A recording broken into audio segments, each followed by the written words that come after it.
돈을 버는 다양한 방법, 재테크 기사와 돈 되는 정보로 투자의 기준을 제시해주는 머니쇼 시작합니다. 지난주 금요일 국내 증시 현충일로 하루 쉬어갔고요. 그 가운데 뉴욕 증시 3대 지수는 모두 1% 상승했습니다. S&P 500은 또 6,000선까지 회복이 됐죠. 네, 그렇습니다.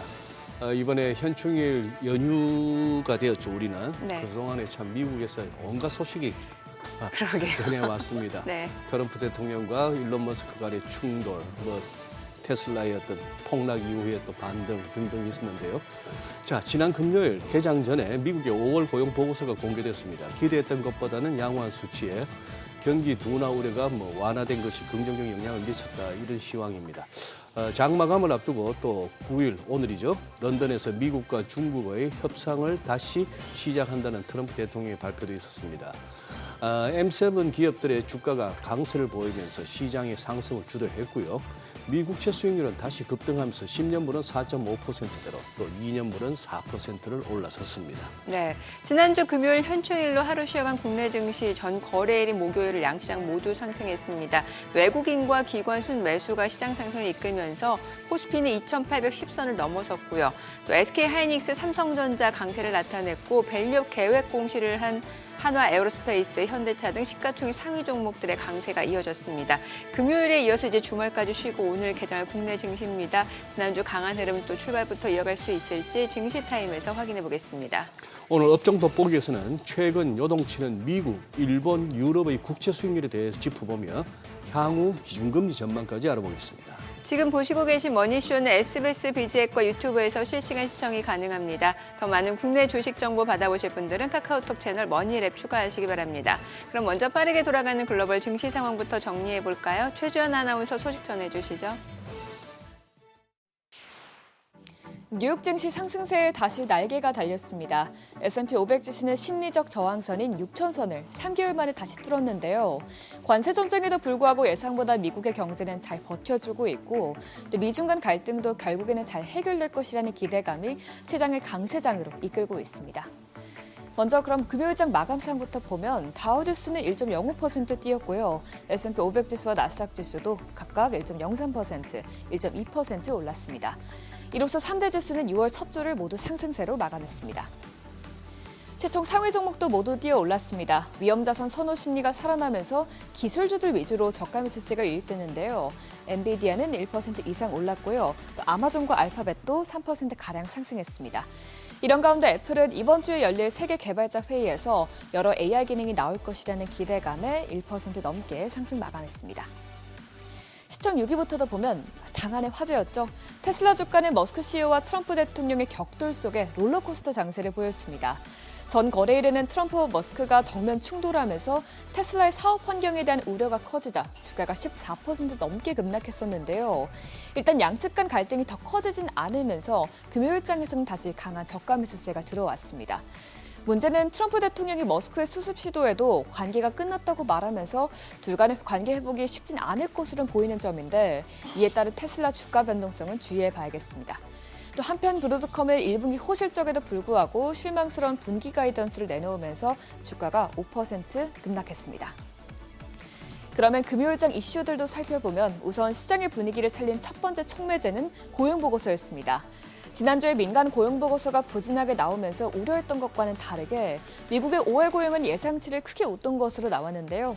미국 노동부에 따르면 5월 신규 고용은 13만 9천 명 늘어나면서 시장 예상치인 12만 6천 명을 상회했습니다.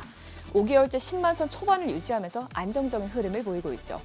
또 실업률은 4.2%로 지난달과 유지가 됐고요. 미국인들의 소비와도 직결되어 있는 임금 상승세도 이어졌습니다. 시간당 평균 임금은 전달보다 0.4%, 전년 동월 대비로는 3.9% 오르면서 모두 시장 전망치를 웃돌았습니다. 물론 노동시장 둔화 조짐도 일부 포착됐는데 3월과 4월 일자리는 하향 조정된 것으로 나왔고요. 노동시장 참여율이 3개월 만에 최저치까지 떨어진 것은 우려되는 부분입니다. 하지만 대부분의 전문가들은 트럼프의 관세 정책을 둘러싼 불확실성에도 노동시장에 큰 피해를 입지 않았다는 점에서 이번 지표를 대체적으로 긍정적으로 평가했습니다.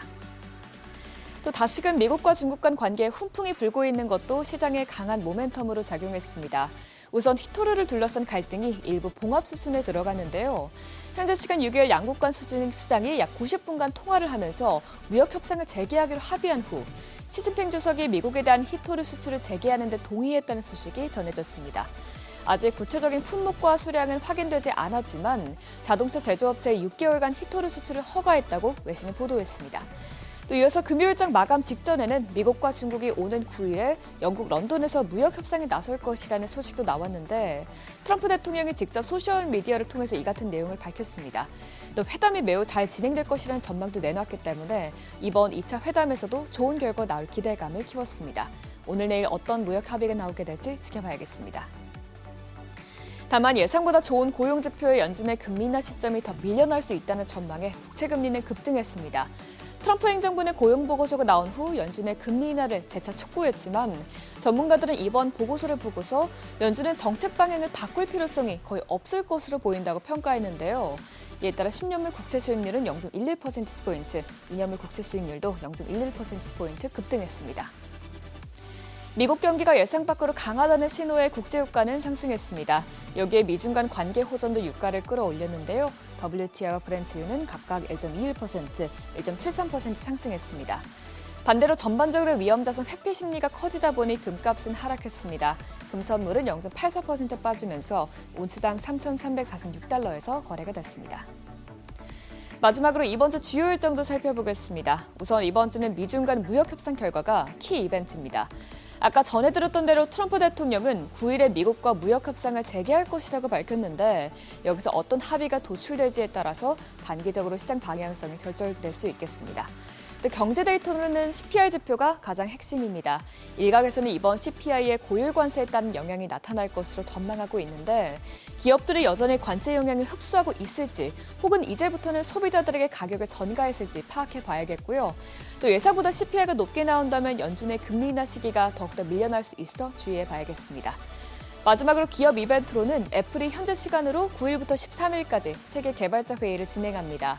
보통 이 회의에서는 올해 신형 아이폰이 어떤 기능을 갖게 될지 윤곽이 드러나는 경우가 많은데 이 때문에 WWDC를 기점으로 애플 주가가 상승하는 흐름을 보여왔습니다. 이번에도 그 흐름을 이어받을지 지켜보셔야겠습니다. 굿모닝 마켓이었습니다.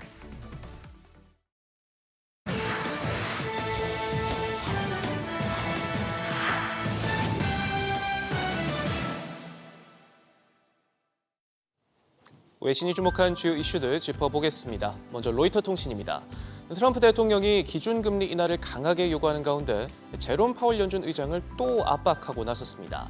주말 사이 기자들과 만나 차기 연준 의장에 대한 결정이 곧 발표될 것이다 말했는데요.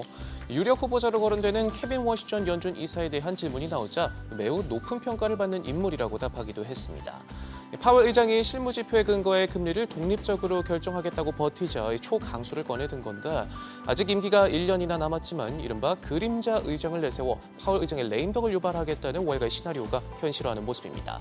다만 이 같은 트럼프 대통령의 압박에도 5월 비농업 부문 고용이 시장 예상치를 웃도는 등 침체 징후가 나타나지 않고 있어 다음 주 열리는 FOMC에서 기준금리를 동결할 것이란 전망이 우세합니다. 전 세계 히토류 생산을 움켜쥐고 있는 중국이 2달여간 이어진 수출 제한 일부를 풀겠다 밝혔습니다.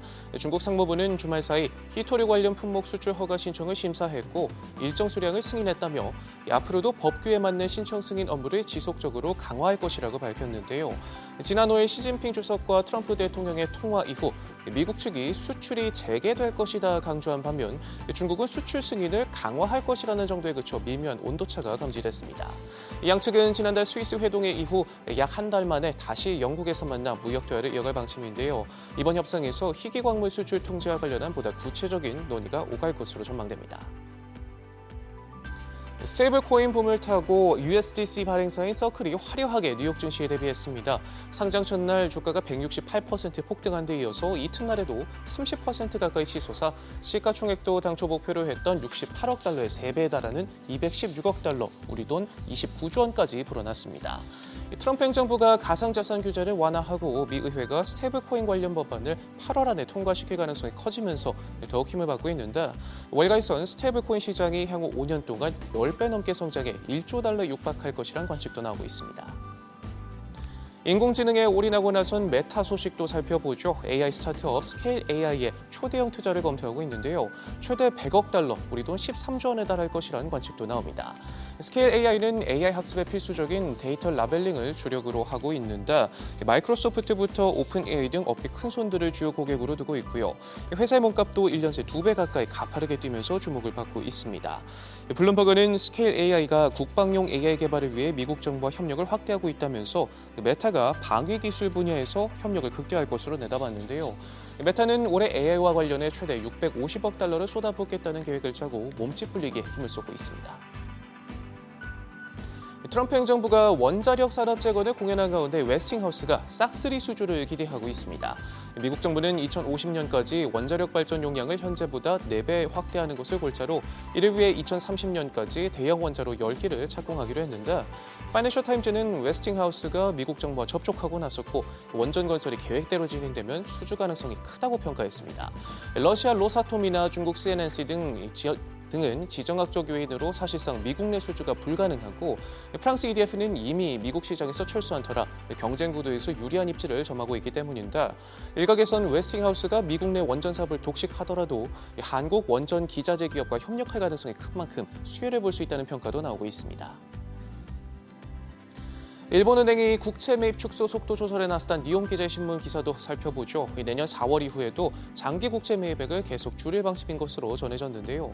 신문은 다음 주 열리는 금융정책결정회의에서 이를 공식 결정할 것이라며 일본은행 내에서는 시장 기능이 회복되고 있어 감액을 지속해야 한다는 데 의견이 대체로 일치한다고 짚었습니다. 다만 감액폭은 줄여 분기별로 정하는 방안이 검토되고 있고요.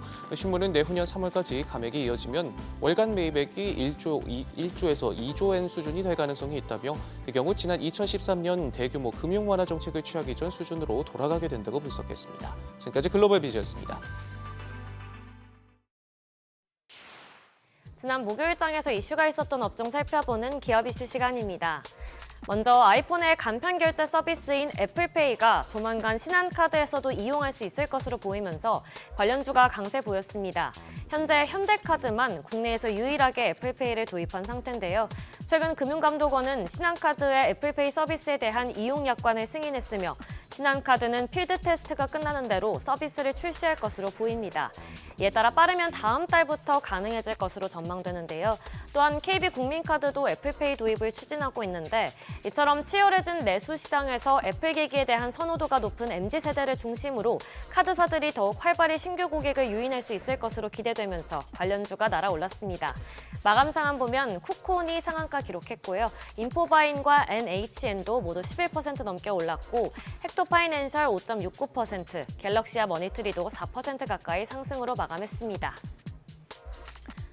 북한 김정은 국무위원장이 지난 4일 세르게이 쇼이구 러시아 국가안보회의 서기를 접견한 자리에서 김 위원장의 러시아 방문 문제와 함께 남북관계 및 한반도 정세에 대해 논의했을 가능성이 있는 것으로 분석되면서 관련주가 상승했습니다.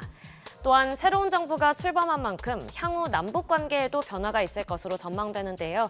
이재명 대통령의 공약 중심으로 심도 있는 검토 과정이 있을 것으로 관측되는데 일단 이재명 정부가 초대 국정원장으로 이종석 전 통일부 장관을 인선한 것이 남북관계 복원에 나서고자 하는 의지로 보이죠.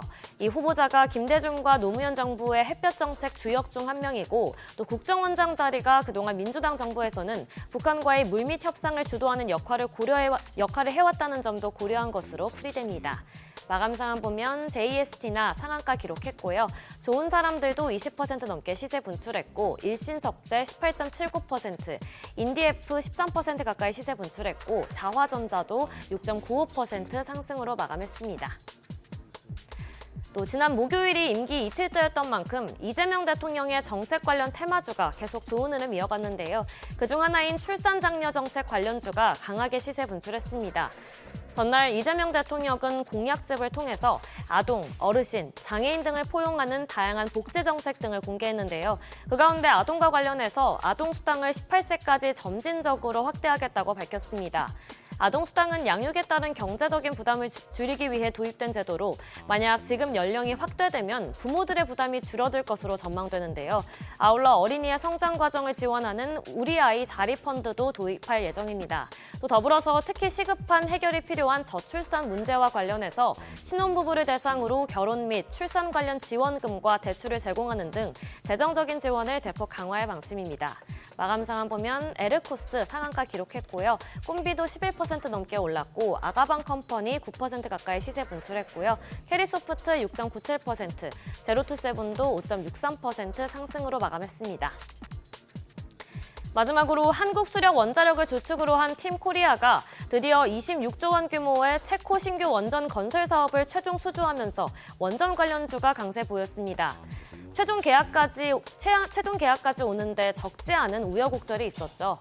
특히 프랑스 전력공사가 제기한 계약 정지 가처분을 체코 지방법원이 인용하면서 지난달 7일에 계약이 지연됐었는데요.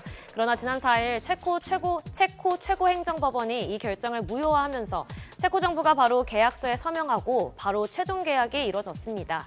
한수원은 3개월 안에 현장 건설소를 열고 2029년 착공을 목표로 본격 사업 준비에 들어가는데요. 이번 수출은 2009년 바라카 원전 수출 이후 16년 만에 이룬 쾌거이며 또 한국 원전 사상 처음으로 유럽 시장에 진출한 거라서 더 뜻깊죠. 이를 바탕으로 국내 원전 생태계도 활력을 되찾을 수 있을 거란 전망이 나오면서 관련주가 날아올랐습니다. 마감 상황 보면 성광밴드 26% 가까이 시세 분출했고요. 한전기술도 20% 가까이 강세 보였고 태광 13.65%, 한전산업도 12% 가까이 뛰어 올랐고 두산에너빌리티도 7.62% 강세 보였습니다. 지금까지 기업 이슈 전해드렸습니다.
이재명 정부 출범과 함께 국내 증시가 연일 상승세를 보이고 있습니다. 지난주 우리 시장은 연휴를 제외한 3거래일 내내 지수가 올랐습니다. 투자자들은 새 정부가 강한 정책 드라이브를 걸 것으로 기대하며 수혜주 찾기에 분주합니다. 정책 기대감이 높은 업종과 종목 내에서도 빠른 순환매가 나타나고 있는데요. 이번 주까지 허니문 랠리가 이어질까요? 단기적으로 많이 오른 코스피 어디까지 갈 수 있을지 전 거래일 복귀하면서 이번 주 투자 포인트 확인하겠습니다. 지난주 마지막 거래일 코스피는 1.5%, 코스닥 0.8% 상승했습니다. 이재명 정부 출범 이후 이틀 만에 코스피는 100포인트 넘게 오르면서 2,800선을 돌파했고 5일 양시장 합쳐서 거래 대금은 30조 원에 육박했습니다. 강한 매수세가 나타나고 있는데 특히 외국인이 지수의 상승을 주도하고 있습니다. 유가증권시장에서 외국인 9,800억 원 순매수했습니다. 이 거래일 동안 2조 원 가까이 강한 사자세를 나타냈고요. 지난달 9개월 만에 월간 기준 국내 증시에 대해서 순매수세로 전환한 이후에 그 강도를 더 높이고 있는 상황입니다. 여기에 기관도 2,200억 원 사자 포지션 취하면서 지수 상승에 힘을 줬습니다. 개인만 홀로 1조 2천억 원 가까이 팔아냈습니다. 코스닥 시장에서도 메이저 수급 주체의 쌍끌이 매수세가 이어졌습니다. 외국인이 400억 원 가까이 매수 우위 기록했고 기관도 100억 원 순매수했습니다. 개인만 홀로 425억 원 팔자 포지션 취했습니다. 유가증권 시장 시총상위 탑10 대체로 강했습니다. 반도체와 방산, 자동차 대표주 쪽에 매수세가 몰렸습니다. 삼성전자가 2% 넘게, SK하이닉스가 3% 넘게 오르면서 반도체 투톱이 지수의 상승을 주도했고요. 여기에 방산 대표주인 하나에어로스페이스가 7% 넘게 급등하면서 다시 시총 5위에 올랐고 현대차와 기아 모두 상승했습니다. 반면 정책 수혜주로 꼽히는 KB금융은 1.5% 조정을 받았습니다. 코스닥 시총 상위 종목단을 보면 빅5 종목은 알테오젠을 제외하고 모두 올랐는데 또 6위부터 10위권은 모두 조정을 받았습니다. 정책 수혜주로 2차 전지 섹터가 주목받으면서 에코프로비엠이 5% 가까이, 에코프로가 3.7% 강세 기록했습니다. 반면 알테오젠을 비롯해서 파마리서치와 리가켄바이오, ABL바이오 등 헬스케어 대표주들은 조정을 받았습니다. 환율이 많이 떨어졌습니다. 지난주 목요일 정규장 마감 시간 11원 10전 내린 1,358원 40전의 거래를 마쳤습니다. 지난해 10월 14일 이후에 약 7개월 만에 최저치입니다. 이재명 대통령 취임 이후에 20조 원 규모의 2차 추경 논의가 본격화되자 외국인들이 주식시장에서 강하게 순매수한 영향인데요. 우리가 쉬는 사이에 미국이 우리나라를 다시 한번 환율 관찰 대상국으로 지정하면서 원화 강세에 따른 환율 하락 압력이 커질 것이라는 분석이 나옵니다. 지금 보시면 정규장 마감 이후에 환율은 야간 거래에서는 낙폭을 좀 더 확대했다가 트럼프 미국 대통령과 시진핑 중국 국가주석이 통화를 했다는 소식에 낙폭을 줄였습니다. 차액 결제 선물한 NDF 시장에서 환율 1,360원 20전 기록했는데요. 오늘 외환 시장 1,360원대에서 출발할 가능성이 높겠습니다. 우리 시장 2거래일 연속 급등세를 이어간 가운데 이번 주도 허니문 랠리가 계속될지 주목되고 있습니다. 상법 개정안 추진과 대규모 추경 편성 기대가 맞물리면서 수혜주로 관심이 쏠릴 것으로 보이는데요. 경제 지표들도 체크하셔야겠습니다. 우선 오늘 중국 5월 무역 수지를 비롯해서 미국의 5월 CPI와 5월 PPI, 그리고 6월 미시간대 소비자 심리 지수까지 확인하시고요. 더불어서 이번 주는 헬스케어 관련 컨퍼런스가 다수 열립니다. 화요일에 월드 ADC 아시아 서밋 인 인천, 그리고 수요일에 유럽 루마티스 학회, 목요일에는 유럽 혈액학회가 예정이 돼 있고요. 금요일 날은 유럽 알러지 학회까지 참가 기업들의 큰 모멘텀이 될 수 있겠습니다. 오늘은 애플 세계 개발자 회의가 열리고 시멘트 산업 컨퍼런스인 셈텍이 개최됩니다. 더불어서 오징어 게임 3 미디어 쇼케이스도 예정돼 있는데요. 아이폰 관련주, 시멘트 관련주, 오징어 게임 관련주까지 주목받을 수 있겠습니다. 한편 전 거래일 시간외 거래에서도 새 정부의 수혜주 찾기는 계속됐습니다. 상승폭이 큰 기업들이 많진 않았는데요. 원익과 웹캐시, 일신석재 등이 새 정부의 상법 개정 기대감이나 지역화폐 활성화 기대감, 남북 경협 기대감에 상승했습니다. 수혜주 내에서도 순환매가 빠르게 이루어지고 있는 만큼 관련주들 오늘도 오름세 이어갈 수 있을지 지켜보셔야겠습니다. 그럼 넥스트레이드 프리마켓 확인하시죠. 우리가 쉬는 사이에 뉴욕 증시, 미국의 고용지표 호조의 3대 지수가 일제히 상승했습니다. 트럼프와 머스크의 사이에 언쟁으로 폭락했던 테슬라 주가도 반등에 성공했는데요. 국내 증시 일단 유가증권 시장 삼성전자와 SK하이닉스 상승 출발할 것으로 보입니다. 프리마켓에서는 삼성전자가 1.18% 오름세로 59,800원, SK하이닉스는 2.9% 상승하며 23만 1,000원대에 거래되고 있습니다. 삼성 바이오로직스도 0.29% 오름세고요. 반면 LG에너지솔루션이 0.52% 조정받고 있고 한화 에어로스페이스도 0.4% 약세로 현재 거래가 90만 1,000원으로 집계됩니다. 코스닥 시총 상위 종목도 확인하시죠. 알테오젠 보합인 가운데 에코프로비엠 1%대 내림세로 거래가 95,100원.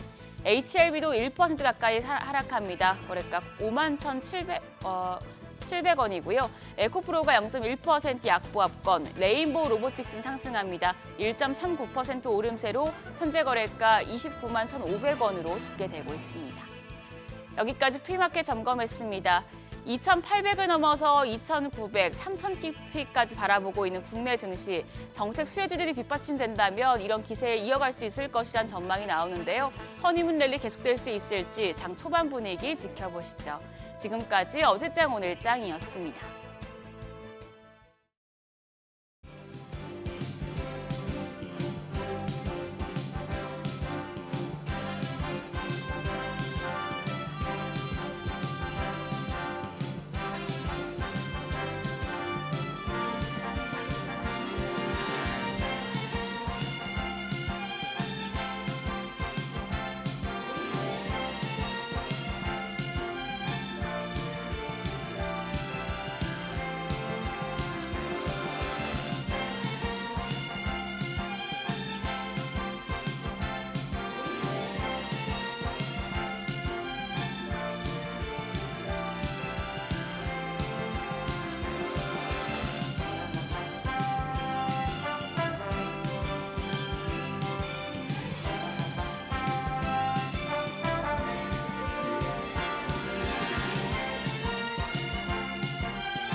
네, 현재 시각 8시 26분 향해 갑니다. 지금 보시고 계신 머니쇼는 SBS BJ과 유튜브에서 실시간 시청이 가능합니다. 특히 SBS BJ 다운로드 받으셔서 시청하시면 다양한 정보 확인해 보실 수 있고요. 더 많은 주식 정보 원하시는 분들은 카카오톡 채널에서 머니랩 검색하셔서 친구 추가하시면 됩니다. 아, 참 많은 일들이 있었던 것 같습니다. 많은 일들이 있었죠. 예, 일단은 예. 뭐 그렇게 맘 놓고 실수만 없었던 것 같은 게 트럼프하고 머스크 간의 그런 일촉즉발의 상황에서 뭐 좀 화해 무드가 조성되나 싶었는데 지금 뭐 트럼프는 그럴 생각이 없다라고 이미 인터뷰를 통해서 밝혔고, 예. 예, 좀 뭐 전반적으로 선을 좀 넘었다는 분석들이죠.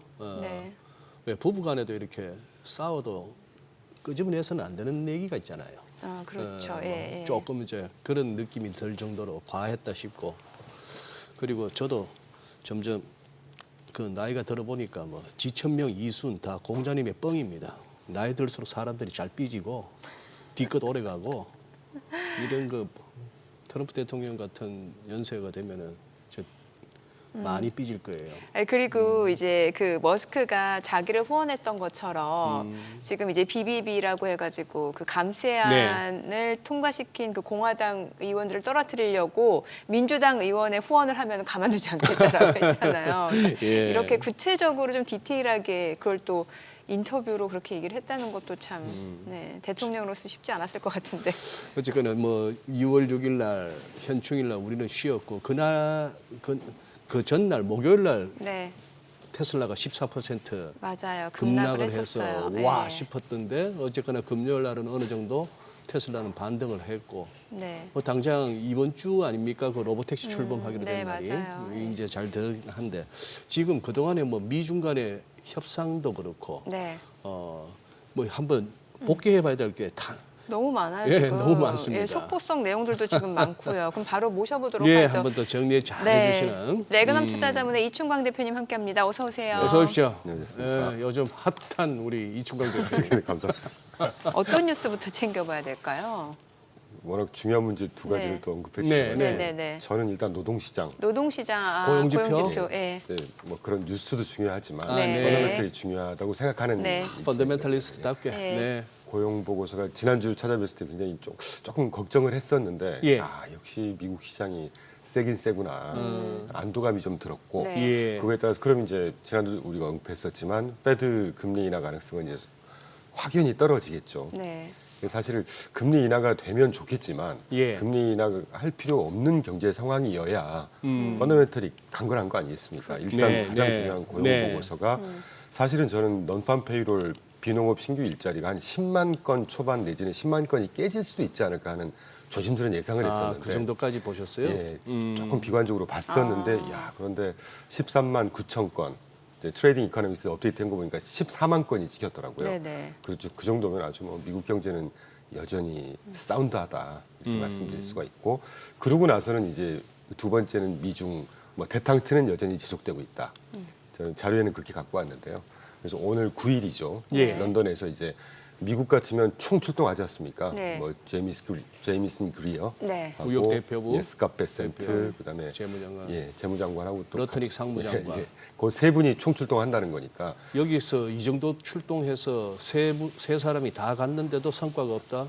조금 이제 말이 안 되는 실망스럽긴 거죠. 하겠다. 그런데 저는 뭔가 다 세팅됐겠죠? 예, 세팅이 됐을 거라고 보고 국제 외교라는 게 또 그렇게 네네. 예, 애덕하게 진행되는 게 아니기 때문에 어쨌건 큰 그림으로 보면 미중 우려에도 불구하고 이제 대탕트 내지는 무역 협상에 가는 패스에서 크게 벗어나지 않았다. 아, 저 미중 대텐테 저게 대탕트입니까? 아, 예, 대탕트. 예. 예. 일단 그 두 가지 정도가 가장 중요한 뉴스일 거라고 생각하고 있고 뭐 지난주에 뭐 자료는 따로 언급은 안 드리겠지만 거의 모든 업종이 아주 뭐 완연하게 1% 중반대 다 상승을 했고 다만 이제 소비재 쪽 네. 디스크레셔너리하고 스테이플스, 임의 소비재, 필수 소비재 그리고 유틸리티가 이제 주간으로 마이너스 한 1% 정도 보였습니다. 1%에서 1.5% 정도 사이. 근데 유틸리티는 이해가 되는 게 이제 금리가 계속 안 빠지고 있지 않습니까? 지금 시장 금리가. 예. 예, 그 정도고 그 소비재 외에 다른 업종들 지금 보시는 파란색이 조금 오타가 있는데 파란색이 이 원 위크라고 써졌는데 이게 최근 한 달 거를 제가 그려갖고 왔거든요. 원 먼스? 예, 최근 원 먼스라고 이해하시면 예. 되겠고요. 지난 일주일간 동안은 아까 이제 소비재 쪽하고 유틸리티가 한 1%에서 1.5% 빠진 거 외에 나머지가 다 1% 이상 주간으로 상승을 했는데 이제 주목할 만한 것이 테크 쪽은 2.3%인가 올랐고 반면에 네. 지난주에 왜 그 앵커님 항상 질문해 주시는 어떤 업종이 좋아 보이느냐. 네네네. 제가 이제 부동산, 중소형주, 그다음에 뭐 유틸리티 뭐 등등 말씀드렸는데 지난주에 러셀 2000 중소형주 대표하는 지수죠. 그게 3.2% 올랐습니다. 그래서 좀 완연한 상승세가 지속되고 있다. 그런데도 불구하고 이제 뭐 6월 동안은 괜찮을 것 같아요. 그런데 이번 주에 또 CPI, PPI 발표되지 않습니까? 예. 네네. 예, 지난주 노동 고용보고서부터 이제 관세 영향을 받을 만한 요 시기가 돼서 예의주시하고 있다, 해야 될 것 같다 정도 말씀드릴 수가 있을 것 같아요. 네. 지금 말씀해주신 내용 일단 뭐 경기 펀더멘털을 알 수 있는 고용 지표는 괜찮고 여기에다가 관세 이슈도 긴장 완화 지속 모드가 이어지고 있고 이건 분명히 좋은 소식인데 그럼요. 이제 기업적인 개별 이슈로 봤을 때 지금 테슬라 주주분들은 고민이 많으실 수밖에 없을 것 같거든요. 저도 참 드리고 싶은 말씀은 예, 많지만 예. 방송용 말씀보다는 예. 이제 비방송용 내용이 많기 때문에 아, 저는- 그게 더 궁금한데 사실은. 저는 사실 지난해 이제 예. 대통령 선거할 때부터 일론 머스크가 거의 올인하다시피 했지 않습니까? 그렇죠. 예. 근데 제가 모 방송 몇 번 가서 테슬라 얘기 나올 때마다 경영에 좀 더 집중하는 게 좋지 않겠냐 하는 약간 비판적인 시각을 갖고 있었어요. 근데 지금도 크게 바뀌진 않았습니다. 네. 그래서 뭐 천재인지 몰라도 정치라든가 경영은 또 다른 얘기 아니겠습니까? 그래서 뭐 테슬라에 대해서 전통적으로 비관론을 갖고 있었던 제 입장에서는 그거 봐라 좀 회사에 집중하지 굳이 정치에 이렇게 발을 담그는 굳이 뭐하러 저랬을까 하는 생각이 좀 듭니다 저는. 아, 그 정도로만 마무리한다고요?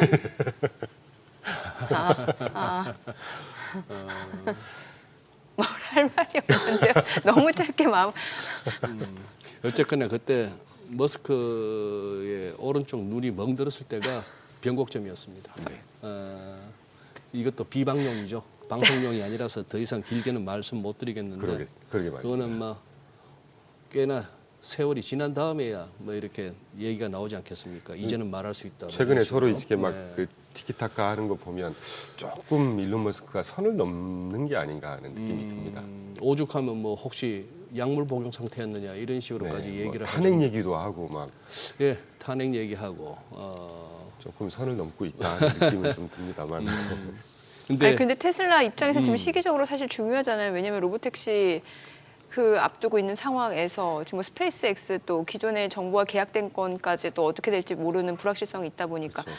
이거 만약에 실제로 진짜 만약에 트럼프가 그렇게 한다라고 하면 이미 뭐 머스크 돈 많다 정부 보조금 혜택 줄일 수 있다 이런 얘기까지 한 상황이니까 사실 예. 저는 스페이스X에 대해서는 크게 뭔가 막 변화를 주거나 트럼프가 이게 사실 국가 안보하고 직결되어 있는 문제이기 때문에 네네. 크게 뭔가 변화가 있겠나 싶지만 자율주행 택시 문제는 좀 얘기가 다르다고 봅니다. 사실 도치 수장으로 일할 때는 워낙 이 일론 머스크의 정치적인 네. 정치적인 영향도 크기 때문에 제가 네. 언급을 좀 자제를 하는 편이었었는데 그 우리가 SNS 같은 거 쭉 보지 않습니까? 예. 이분 지금 현재까지도 그 전기차 뭐 화재 문제라든가 이 자율주행이 있을 때 뭐 사고 나고 이런 것들이 심심치 않게 올라오거든요, 사실은. 예. 근데 그런 게 그리고 또 이 트럼프 정부 때 발을 담그기 이전에 워낙에 이 자율주행 로보택시 이것도 그 미국의 정부 허가를 내주는 실무급에서는 상당히 좀 비판적인 시각이 있었던 걸로 저는 알고 있습니다. 근데 그런 것들이 그러면 이제 냉정하게 판단을 해보자라고만 하더라도 테슬라 입장에서는 호재보다는 악재의 요소가 더 영향을 미치지 않을까요? 네. 참 절묘합니다. 방금 속보라고 뜬 저 자막 보셨죠? 미국의 뮤지컬 어쩌면 해피엔딩? 이게 토니상을 수상했다라고 나오는데 어떤 내용의 뮤지컬인지는 모르겠습니다만 제목이 어쩌면 해피엔딩? 어쨌거나 빌 에크만이나 뭐 제이디 벤스 부통령이나 할 것 없이 두 사람이 화해하는 것이 미국을 위해서 또 전 세계를 위해서 좋다.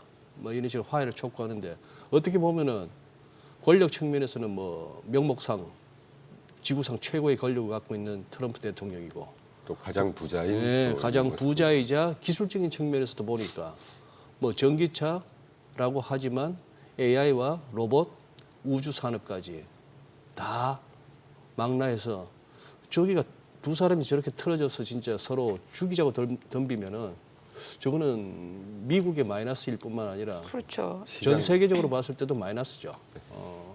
근데 심하게 가긴 가네요. 그런데 지금 어떻게 보면은 그러면 지금 M7 매그니피센트 7 중에서 그러면 대표님께서 보시기에 나머지 뭐 테슬라는 잠시 판단을 유보하고 나머지 종목들 지수의 고점 경신과도 맞물리겠습니다만 최근에 봤던 고점 여는 장으로 보시는 거예요?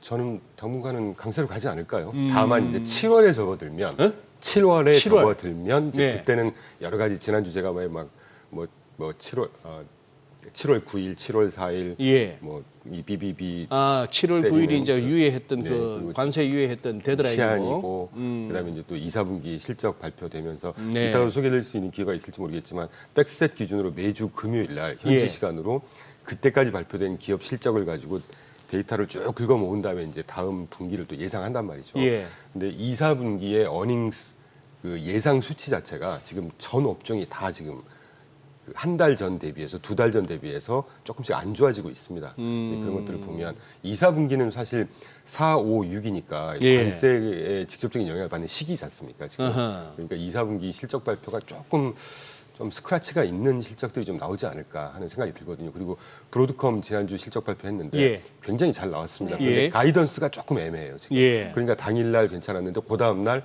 주간으로 마이너스 5% 빠졌단 말이죠. 이제 그런 것들을 미루어 짐작했을 때 7월 정도에는 조금 흔들릴 수는 있겠지만 뭐 그 전까지는 특별한 지금 악재는 안 보입니다. 물론 뭐 일론 머스크 대 트럼프 이게 얼마나 시장에 큰 영향을 미칠지 모르겠지만 호플리 또는 저는 이런 문제가 시장에까지 훼손을 할까 하는 생각은 늘 갖고 있긴 하지만 뭐 테슬라에 국한한 문제다라고 생각을 하거든요. 예. 벌써 이제 6월 이제 초순이 막바지인데 한 달을 갖다가 초순, 중순, 하순으로 3등분 한다면 이제 중반으로 접어들기 시작하는데 이번 주에 대표님 말씀 맞다나 7월쯤 가서 경계하자 할 것 같으면은 이거는 또 기술적인 어떤 전망하고도 맞물립니다. 뭔 말인가 하면은 전고점 열면서 기술적 보조 지표들은 아마 다이버전스가 나올 것 같아요. 네. 매도 다이버전스가. 그래서 7월은 조금 변동성이 뭐 작게나마 좀 치솟았다가 또 안정이 되고 뭐 이런 시장이 되지 않을까 하는 느낌이 살짝 들더라고요. 지지난주부터. 예. 저 이진우 소장이 말하는 매도 다이버전스가 뭐지 싶으시면 오늘 오후 3시 반에 보시든지 아니면은 이렇게 올라가는 유튜브라도 보시면은 잘하고 있나요, 저 지금? 아주 잘하고 계십니다. 훌륭하십니다. 그 감세한 얘기 좀 여쭤볼게요. 이게 사실 이제 BBB라고 해서 일명 크고 아름다운 법안 이제 트럼프가 그렇게 얘기를 하잖아요. 그런데 이게 진짜 모든 그 법안을 거기 총망라한 거죠, 거잖아요. 그런데 이거에 대해서 이제 우려 섞인 시각이 워낙 많습니다. 워낙 이게 세수가 부족하니까 그러니까 쓰는 돈은 그대로 쓰고 지출 거치는 건 덜 거치고 그러다 보니까 근데 저번에 출연하셨을 때 그 관세로 인해서 어느 정도 이 세수를 좀 메꿀 수 있는 부분도 말씀을 주셨고 이게 10년 동안 어느 정도의 그런 부채가 증가할 것이다 이거 말씀 주셨잖아요. 네. 이 걱정할 상황은 아니다라는 의견이시잖아요. 저는 일단 결론부터 말씀드리면 예. 왜 이렇게 막 이거 가지고 갑눈을박이 심한지 하는 느낌이 좀 들고요. 네. 감세한 가지고 네네. BBB 그 법안 가지고. 예. 당초에 이 BBB 법안 때문에 시장에서 예상하기로는 10년 동안 한 3.8조 내지는 크게 보는 데는 한 5조 정도의 재정 적자가 추가로 생길 거다. 이제 10년 동안. 예, 향후 10년입니다. 네, 네. 내년이 아니고. 예. 그걸 나누기 10 하면 숫자로 줄어드는 데다가 그런데 CBO에서 지금 자료 제가 갖고 오긴 했는데 최근에 지난주 후반까지 미국 정가에서 계속 갑론을박이 있는 게 CBO가 지금 본의 아니게 타겟이 돼가지고 지금 상원 이 BBB에 반대하는 상원 의원들이 CBO 니네 지금 추산도 제대로 안 하고 이거 현실을 전혀 반영하지 않는 정치적인 수치 발표한 거 아니냐 이래가지고 문매를 맞고 있단 말이죠. 네네. 그런데 어쨌건 CBO의 공무원들이라는 사람들이 트럼프 눈치 보면서 그 예를 들면 시장에서 예상하는 뭐 4조 내지는 5조 달러 정도의 재정 적자를 그때 찾아뵀을 때는 2.8조 말씀드렸는데 네네, 맞아요. 지난주 후반에 다시 업데이트해서 10년간 연방 적자 2.4조 증가라고 다시 발표했거든요. 2조 4천억. 그러니까 이걸 보고 상원 의원들이 막 돌팔매질을 하고 지금 CBO 비판하는데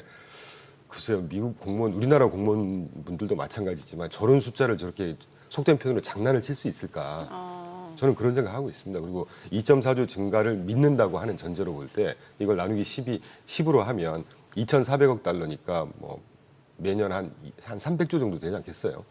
근데 이 300조 정도가 미국 매년 그 연방 뭐 예산이라든가 규모에 비해서 이게 굉장히 큰가? 그렇지 않다는 생각이고, 제가 또 하나 갖고 온 게 네. 지금 관세 수입 현황이 오늘 아침에 보니까 네. 제가 사실 오면서 이렇게 SBS 그 이전 방송 쭉 듣고 오거든요. 모닝벨을 네네네. 듣고 오시는구나. 예, 예. 네. 어떤 아나운서께서 그 말씀 반갑게 하시던데 요번에 관세 수입 때문에 4월, 5월 최근 네네. 관세 수입이 지금 그래프에서는 160억 달러라고 돼 있지만 최근까지 한 4,100억 달러 관세 수입이 폭증을 했다고 그래요. 그러니까 트럼프 입각하기 전에 보편 실용관세 2.2%였다가 이걸 지금 10% 내지는 10에서 한 12 정도 될 것 같아요. 네. 적어도 한 4-5배 올랐지 않습니까, 지금. 예. 그 정도로만 계속 유지된다고 해도 전 세계 어떤 뭐 무역 협정 스탠스라든가 지금 우리 시장에서 받아들이는 것도 10%가 높다 이 얘기 안 하지 않습니까? 추가로 한 거 가지고 지금 줄이냐 그렇죠. 마냐 예. 문제지. 네. 그러니까 결국은 저는 트럼프가 승자라고 보는, 위너가 될 거라고 뭐 보는 뭐 그런 여담 말씀드리고, 하여튼 10% 정도만 그 보편 실효관세가 증가한다고 해도 관세 수입 자체가 얼마가 될지는 정확히 모르겠습니다. 뭐 텍스 파운데이션 같은 데서 이제 발표를 하겠죠. 근데 지금 현재보다는 거의 추산을 딱 뭐 4-5배 정도 증가한다고 하면 또 2.4조 달러 마이너스 10에서 거기서 또 관세 수입 증가하는 게 조금 뭐 트레이드 오프를 해줄 거고. 그렇기 때문에 이게 그렇게 큰 문제가 아닐 텐데 조금 워낙 관세라는 게 이제 큰 이제 반향을 불러일으키는 이슈다 보니까 감론을박이 심한 거 아닌가 하는 생각이 듭니다. 그래서 그렇게 막 너무 이 호재 또는 악재에 너무 휘둘리실 필요 없지 않을까 하는 생각을 하고 있습니다. 저는. 어쨌거나 저걸 뭐 어느 정도 수정이 돼서 양원을 통과할지는 모르겠습니다만 통과는 시켜야 되는 게, 트럼프 대통령도 지금 이제 집권하고 나서 벌써 이제 뭐 한 5, 6개월 돼 가는데 업적이라 할 만한 게 나와야 되거든요. 그렇죠. 지금 이제 업적이라 할 만한 거는 국경 강화하고 불법 이민자들 추방하는 건데, 지금 로스앤젤레스에서 그러다 보니까 지금, 캘리포니아에서 예, 난리가 나고 있죠. 맞아요. 주방위군까지 투입하는 상황이고, 그 다음에 뭐 우크라이나 전쟁 취임하고 나서 바로 24시간 내로 전쟁 끝날 거야 했더니 이게 점점 더 격화되고 있는 상황이고, 관세 때린 거는 인정하고 뭐 관세 수입 보여주시다시피 됐는데, 어떻게 보면 큰 공약 중에 하나가 이 감세니까 네. 이거라도 해야 되는데, 그래서 원 빅 뷰티풀이라고 굳이 이름을 맞아요. 이렇게 붙이신 게 아니에요. 그래서 빅 뷰티풀 빌이라고 BBB를 했는데 말들도 잘 만들어요. 이번에 두 양반 부딪히니까, 머스크하고 부딪히니까 빅 뷰티풀 브레이크업이라고 파토 났다고. 근데 이거 지금 이것도 저기 시진핑 주석하고 통화를 했다는데 진짜 통화했겠죠? 90분 동안 했다면서요. 90분 동안. 예, 예. 근데 이게 보니까 히토류 얘기가 나오는 거 보니까 미국에서 좀 답답했나 봐요. 히토류가. 사실은 히토류를 요번에 이제 은근슬쩍 일부를 수출 제한을 풀어줬다는 건데, 통화하고 중국에서. 나서 중국에서 풀어줬다는 예. 건데, 한 2달 전으로 기억합니다. 그때 이미 그 언론을 통해서 중국에서 우리 이거 히토류 무역 수출 제한 풀어줄 수 있어라고 살짝 언급을 이미 했었죠. 그러니까 네. 서로 이제 겉으로 보는 거는 막 무차제가 말씀드립니다만 뭐 끝까지 한번 해볼 거야 뭐 해도 이 속으로는 또 어쨌든 자국의 이익이 되는 방향으로 가야 되지 않겠습니까? 예. 미국도 그렇고 중국도 그렇고. 물론 지금 이제 일론 머스크 트럼프가 좀 약간의 감정 싸움을 하고 있지만 네. 국제 외교 정치라고 하는 게 감정으로만 할 수 없는 것이거든요. 이게 국익에 직결되는 문제고, 어떻게 보면 조금 작은 나라는 정말 나라의 운명이 좌지우지될 수 있는 이런 아레나에서 다루는 문제들인데, 예.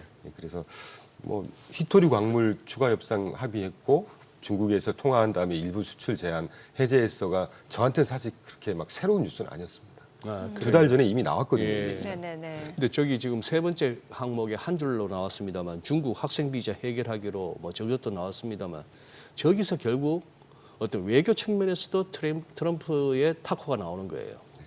무슨 하버드하고 그렇게 충돌하면서, 하버드뿐만이 아니라 전반적인 미국 대학에 있는 뭐 외국인 유학생들, 특히 중국 쪽 완전히 그 다 내쫓을 듯이 처음 시작했는데, 이것도 보니까 타코라고 볼 수도 있고 자기 말 맞다나 협상인 거죠. 협상 전략. 예. 저는 그 협상 전략의 일환이 아닌가 하는 뭐 생각을 아무리 협상 전략이라고 합니다만, 그것도 뭐 어디 저 무슨 허접한 나라도 아니고 미국 대통령이 자꾸 저러니까 좀 이렇게 말이 예, 좀 가벼워 보이고 뭘 했을 때 저건 또 언제 가서 뒤집을라나 싶은 생각부터 먼저 들고. 개인적인 문제라서 언급은 좀 조질 수 없지만 저도 지금 이 세 번째 중국 학생 비자에 예. 이거에 간접적으로 지금 아, 영향을 좀 받고 있습니다. 아드님이 예, 네. 그렇구나. 비자 인터뷰 하기로 했다가 딱 신청한 그날 일단 홀딩해 명령이 나왔던 거예요. 홀딩해. 되게 좀 신경이 쓰입니다. 그렇죠.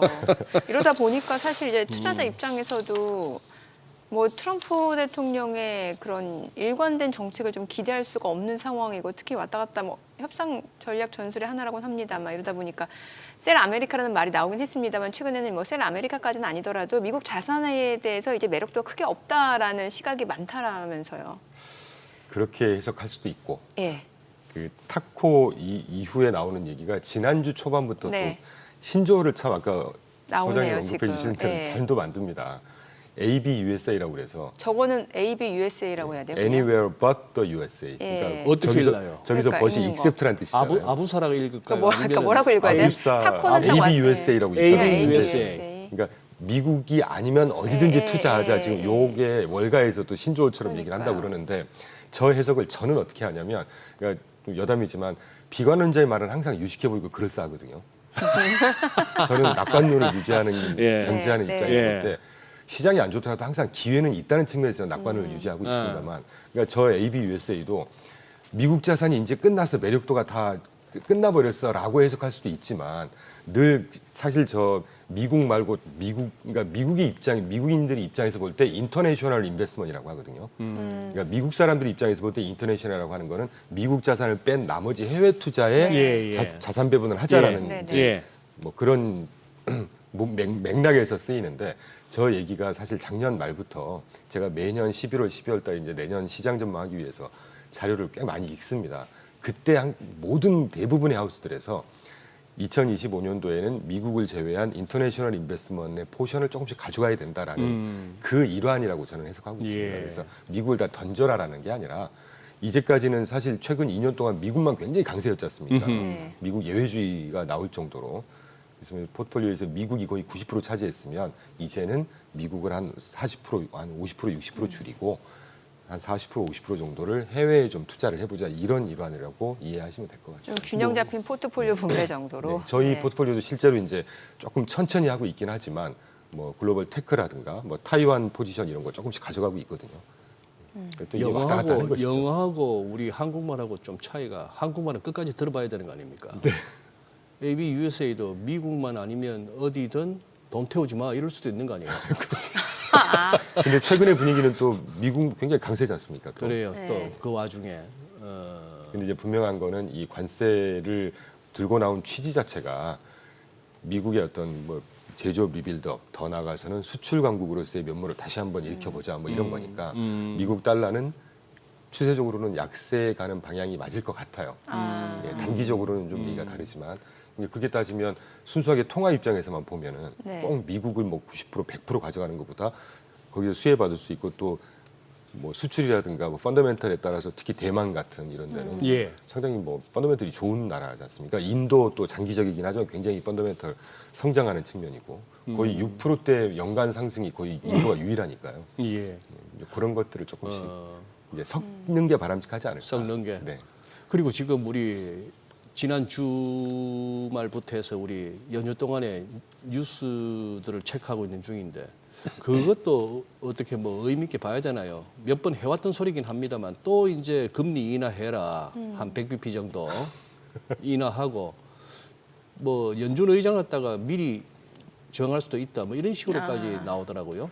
뭐 정한다기보다는 미리 이제 예비 지명을 하겠죠. 지명을 하겠다. 네. 아예 근데 이제 그래서 그거 자체가 좀 그러면 이제 파월은 아무래도 소위 말하는 레임덕이 나올 수가 있네요. 네. 근데 사실 저는 오늘 아침에 오면서도 네. 그 얘기를 쭉 언론에서 언급되면서 이제 레임덕 예. 언급을 하는데 그 대통령한테나 적용되는 얘기죠. 패드 의장이 레임덕이 뭐가 있겠습니까? 패드 네. 의장 혼자 결정하는 거 아니지 않습니까? FMC를. 12명인가요? 19명 연준 이사 포함해서 그중에 11명인가 12명이 이제 FMC 위원으로 해서 투표를 하는데 뭐 이후 그 새로운 연준 의장을 임명을 한다고 해서 그 FMC 위원들 자체가 막 영향을 받을까? 이제까지 보시면 잘 아시잖아요. 대통령이 아무리 뭐라고 해도 우리는 데이터 보고 판단할 거야. 저는 그 스탠스가 유지가 돼야 된다고 봅니다. 또 유지를 할 것 같고요. 그러면 이번 주에 나오는 물가 지표에 따라서 다음 주에 가능할 수도 있겠네요. 아직 안 움직인다 보세요. 예, 저는 움직이기는 쉽지 않을 거라고 봅니다. 어지간하면 좀 움직여주지. 그러면 시장을 또 폭등하겠죠. 근데 고용 지표도 워낙 지금 좋고 그러니까요.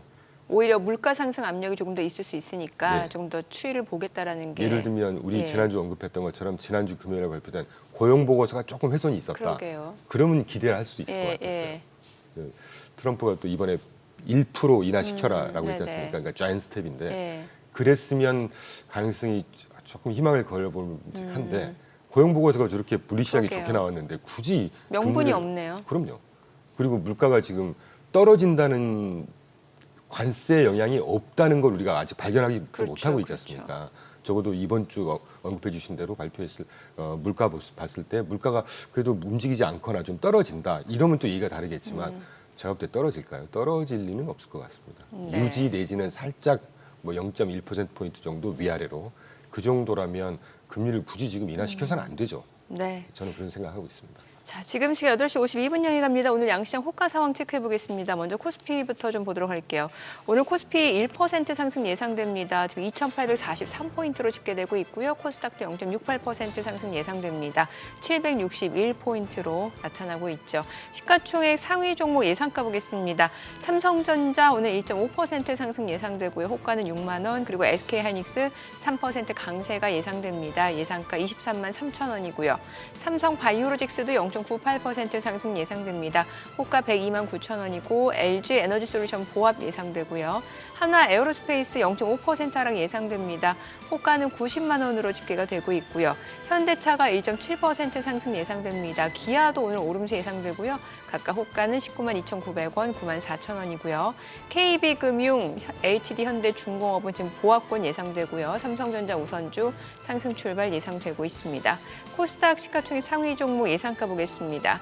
알테오젠 오늘 보합 예상되고 있습니다. 지금 호가 36만 8,500원, 에코프로비엠 에코프로 지금 호가에서는 하락 출발 예상되고 각각 9만 5,400원, 4만 5,150원으로 집계가 되고요. HLB가 약보합 출발 예상됩니다. 레인보우 로보틱스 오늘 1% 상승 예상되고요. 호가는 29만 1,000원으로 집계가 됩니다. 파마리서치 휴젤 보합 예상되고요. 리가캠바이오가 소폭 하락 예상되고 클래시스 0.8% 오름세 예상됩니다. 호가는 5만 9천 원. 팩트로 오늘 3.6% 상승 예상되고요. 예상가 16만 3,500원으로 집계가 됩니다. 자, 이제 개장까지 6분가량 남았는데 오늘 시장 보니까 또 대형주 위주로 좀 매수세 유입을 좀 기대해 볼 수 있는 하루가 되지 않을까라는 생각이 듭니다. 지금 뭐 SK하이닉스 호가 좋고요. 예. 예. 이렇게 왜 이번에 정말 결국 한국 증시의 어떤 추세는 외국인들이 결정해온 그 과거의 그렇죠. 그것이 여전히 뭐 변화가 없는데 예. 이번에도 봉합부를 올린 거는 골드만삭스였고 간다라고 하면서 이제 지수 상승폭을 올렸고 이제 또 주말 사이에 아주 또 블룸버그까지 이제 뭐 그걸 하죠. 깽가리 치고 있죠. 한국 증시 불마켓에 진입했다고. 저 바짝 안 땡기겠습니까? 예, 바짝 땡기면서 이거 얼마 안 남았네요. 이거 우리도 전고점이 그런 상황이 되고 지금 이제 여기서 삼성전자도 200일선 저항 올라섰으니까 전자까지 이렇게 조금 뭐 해주면 지수는 확확 날아갈 수 있겠습니다만 채권 시장의 딜러들이 좀 정신없겠네요. 지금 이제 미국채 수익률 올라가고 뭐 우리 새 정부 들어서면서부터 이렇게 국채 선물이 급락, 즉 시장 수익, 채권 수익률 올라가는 우리나라 금리가 시장 금리가 올라가는 그런 상황인데 주말에 미국도 많이 올라가지고 금리가 우리도 지금 채권 시장에는 뭐 초장에 한 10년물 한 0.5%씩 이렇게 하락 예상되는 그런 상황입니다. 예. 지수는 와 대단한데요. 아니 채권 말씀 주시니까 지금 그 기사를 보니까 그 한국 예탁결제원에서 이제 나오잖아요. 그 네. 지난달 우리 국내 투자자분들이 테슬라 팔고 미 국채를 그렇게 사들였대요. 이게 뭔가 이제 5% 하면 좀 뭔가 심리적 저항선으로 여겨지고 여기를 넘어가진 않겠다. 그러니까 미 국채 가격이 지금 가장 싼 시점이 아닐까라는 인식이 있다는 거잖아요. 네, 저도 예. 그렇게 생각하고 있습니다. 아 그렇게. 제가 지난주에 칭찬 주셨던 예. 그거였었잖아요. 왜? 미국 국채 금리 뜨도록 방관을 안 할 거란 얘기죠. 예, 예. 미국 정부 내에서도 마찬가지고. 그래서 올해 상반기까지 또 국채 만기 도래하는 게 거의 네. 올해 도래하는 것 중에 70%가 6월이면 끝나거든요. 네, 예. 그렇게 되면 그다 한 7월 접어들면 국채 금리는 이제 그때부터 안정되지 않을까 하는 느낌을 갖고 있습니다. 그렇게 따지면 지금 4.5% 언저리 예. 굉장히 투자하기 좋은 타이밍이 아닌가 하는 생각이 듭니다. 저는. 그렇게 보신다. 네. 미국 쪽으로 갈만하다. 네.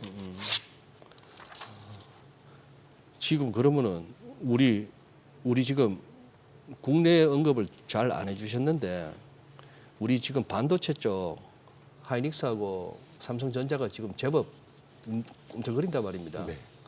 조금은 이렇게 생각이 있으실 거 아니에요. 한국 이쪽에 반도체 쪽. 건강한 비판적인 시각을 좀 말씀을 드리고 싶은데 네. 안 좋다가 아니라 안 네. 좋다가 아니라 최근에 그 하이닉스라든가 반도체 또는 뭐 화장품, 제약 오르는 것들이 펀더멘탈에 의해서 오르는 거냐 아니면 이 주식 시장이 그동안에 억눌려 왔던 것들이 올해 들어서 한 10몇 프로 오르긴 했지만 그래도 지난 3년으로 보면 아직은 좀 지지부진한 레벨이란 말이죠. 예. 상승세가. 예. 이제 그게 조금 풀리면서 정치적인 불확실성이 해소되고 미국에서도 미국에 집중돼 있던 것들을 조금 이제 인터내셔널리 좀 자산 배분하는 이런 수급에 맞물려서 오르는 거냐를 조금 철저하게 구분을 해야 된다고 생각하거든요. 근데 아직은 수급이 풀리면서 올라가는 어떤 강도가 한 60, 70% 정도 되지 않을까 하는 느낌을 갖고 있고 펀더멘털이 좋냐 아니냐는 조금 객관적으로 다시 볼 필요가 있다고 봅니다. 그래서 그 펀더멘털리는 아직 완연한 회복세가 될 만큼의 그런 아주 뭐 견조한 펀더멘털 회복이냐 이건 조금 아직 퀘스천 마크를 갖고 있습니다. 아, 국장에 대해서는 약간은 그래도 조금 네. 보수적인 시각이 살짝 있으신 네, 거네요. 그리고- 그러면은 포트폴리오 재편성 차원에서 그러면 어떤 식으로 지금 구성을 하시는 거예요? 나라별로 봤을 때는요? 저희는 한국 포지션은 사실은 안 가져가고 안 가지고 있고요. 예.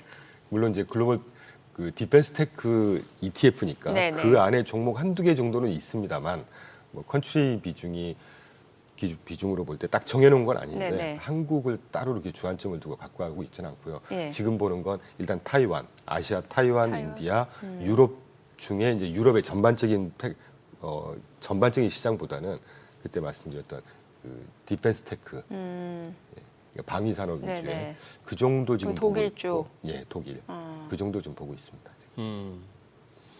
아니 둘 중에 꼭 하나를 해야만 하는 상황이라면 둘째. 엔비디아 사실래요? 브로드컴 사실래요? 저는 브로드컴이라고 보고 있습니다. 그래요? 그러니까 우리가 익히 다 아시는 말씀이시니까 제가 뭐 종목 전문가는 네네네. 아닙니다만 일천할 수 있습니다. 네. 엔비디아의 반도체는 사실 좀 스페셜라이즈된 분야에 쓰이는 반도체들이잖아요. 그러니까 이를테면 뭐 게임, 데이터 센터, AI, 비주얼라이제이션 뭐 이런 데 쓰이는 반도체 네. 전문성이 가미된 그런데 예. 브로드컴은 뭐 통신, 그다음에 뭐 클라우드, 보안, 뭐 자동화 뭐 이런 범용 반도체의 성격이 크단 말이죠. 예. 근데 이제까지 2023년 초 챗GPT 나온 이후에 AI 붐이 지금 계속되고 있지 않습니까? 예. 강도는 좀 약화된 것 같습니다. 문제는 이제 우리가 신경 써야 되는 거는 전문화된 어떤 GPU 일변도의 어떤 그런 쪽에 쓰이는 반도체가 강세였다면 AI가 점점 이제 범용화되고 많이 넓게 이게 범용화돼서 쓰일수록 그 전문화된 쪽보다는 이제 어떤 뭐라 그럴까요? 좀 제너럴라이즈 범용성이 반도체, 좀 더 예. 부각이 되지 않을까요? 이제 예. 뭐 소프트웨어라든가 뭐 하드웨어 집중이었으면 이제는 좀 소프트웨어 각 분야별로 그때그때 필요한 그 어떤 뭐 테일러메이드 반도체 네. 어떤 유시지라든가 뭐 이런 것들이 조금 더 이제 부각이 되지 않을까 하는 그 정도의 느낌을 갖고 있는데 거기에 맞는 게 저는 엔비디아보다는 이제 브로드컴이다. 물론 그렇다고 해서 엔비디아가 뭐 주가가 빠지고 이게 아니라 이제 강도로 보면 엔비디아의 과거 패턴 정도를 브로드컴이 이제 조금 더 바통을 이어받지 않을까? 뭐 강도는 다를 수 있겠지만 네. 그런 생각을 하고 있죠. 네, 알겠습니다. 자, 오늘 국내 증시 일단은 지금 호가 분위기만 놓고 봤을 땐 또 상승 출발 예상되는데요. 과연 외국인의 매수세가 이어지는지 여부 체크해 보시면 좋을 것 같습니다. 국내 증시 개장합니다.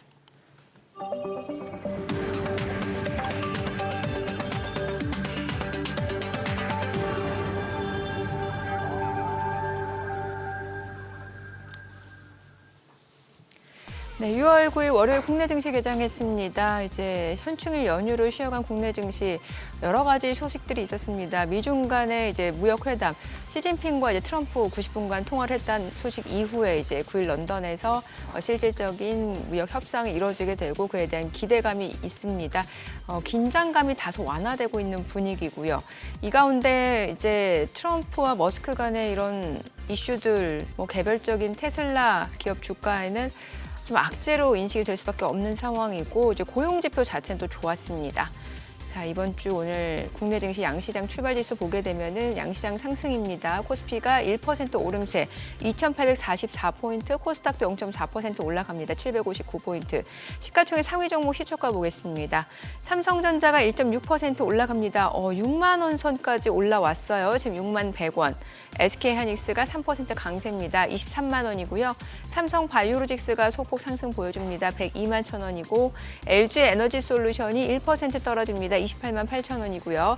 하나 에어로스페이스가 3% 떨어집니다. 87만 7천 원이고 현대차가 1.5% 올라갑니다. 19만 2,700원. 기아도 1.2% 상승합니다. 9만 4,300원이고요. 삼성전자 우선주가 3% 강세네요. 5만 원까지 회복이 됐습니다. KB금융은 0.5% 오름세 10만 6,900원이고요.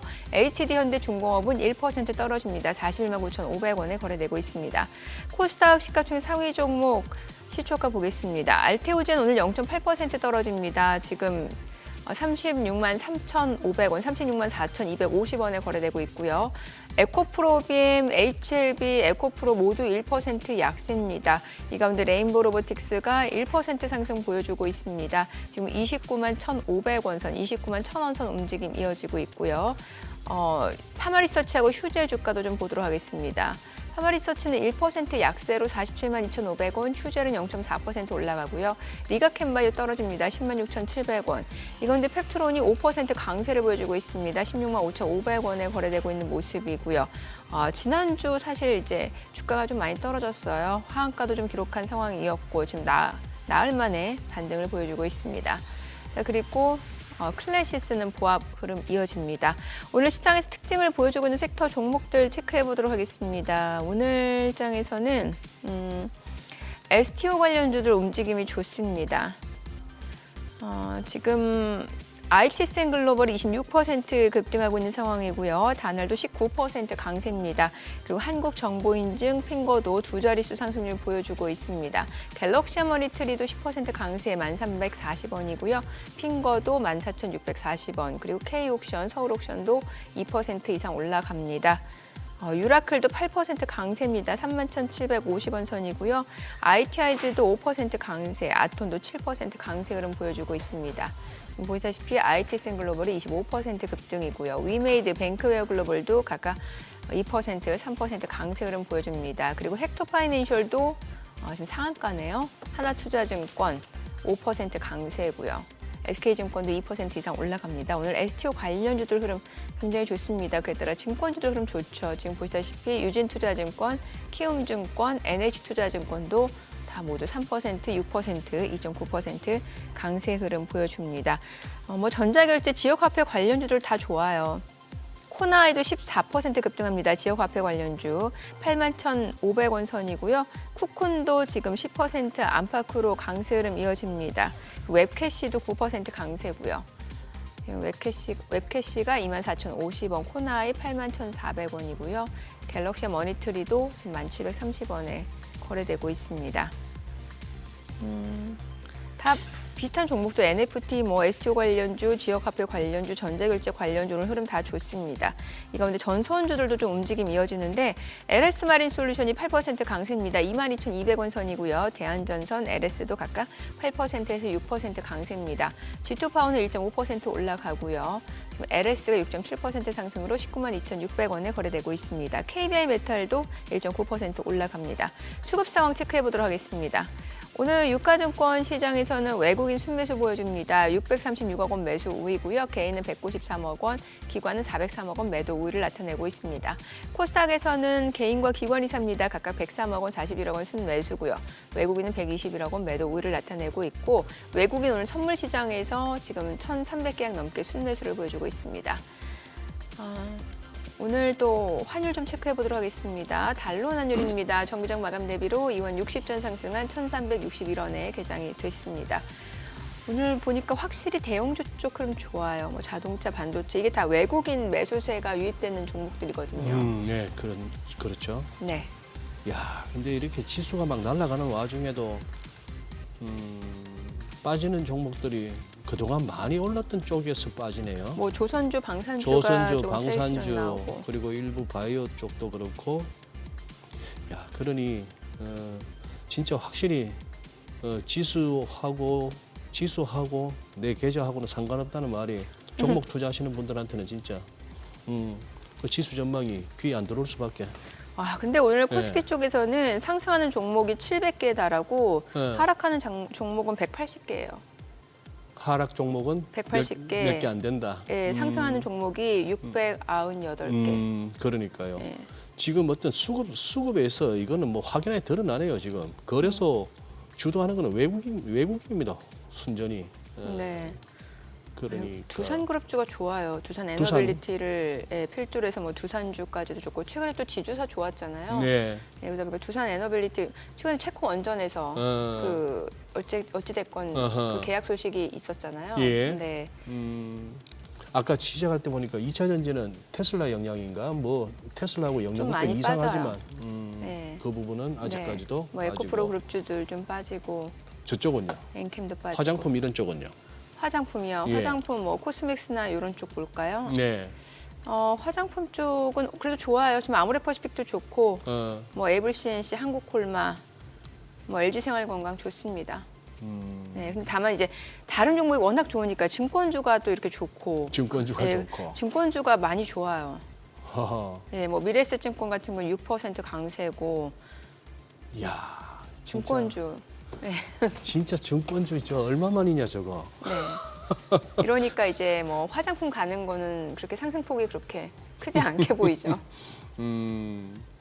그러니 그동안 이게 그렇다고 이게 주도주가 바뀐다고 할 정도까지 보이세요? 어떻게? 아, 뭐 증권주나 이런 쪽으로요? 아니 이제 저 뭐야 그동안에 우리 뭐 조선방산 네. 조방원이라고까지도 네. 뭐 얘기하고 했는데 네. 정민앵커 보시기 어때요? 그냥 저쪽에 차익 실현 그리고 딴 데 가는 정도? 이러다가 또 이게 또 키 맞추기처럼 지금 올라오는 거잖아요. 그러니까 또 이쪽이 좀 많이 올랐다 싶으면 또 다시 그쪽으로 매수세가 유입될 수도 있고 약간 퐁당퐁당 느낌이기도 해요. 잘 모르겠어요.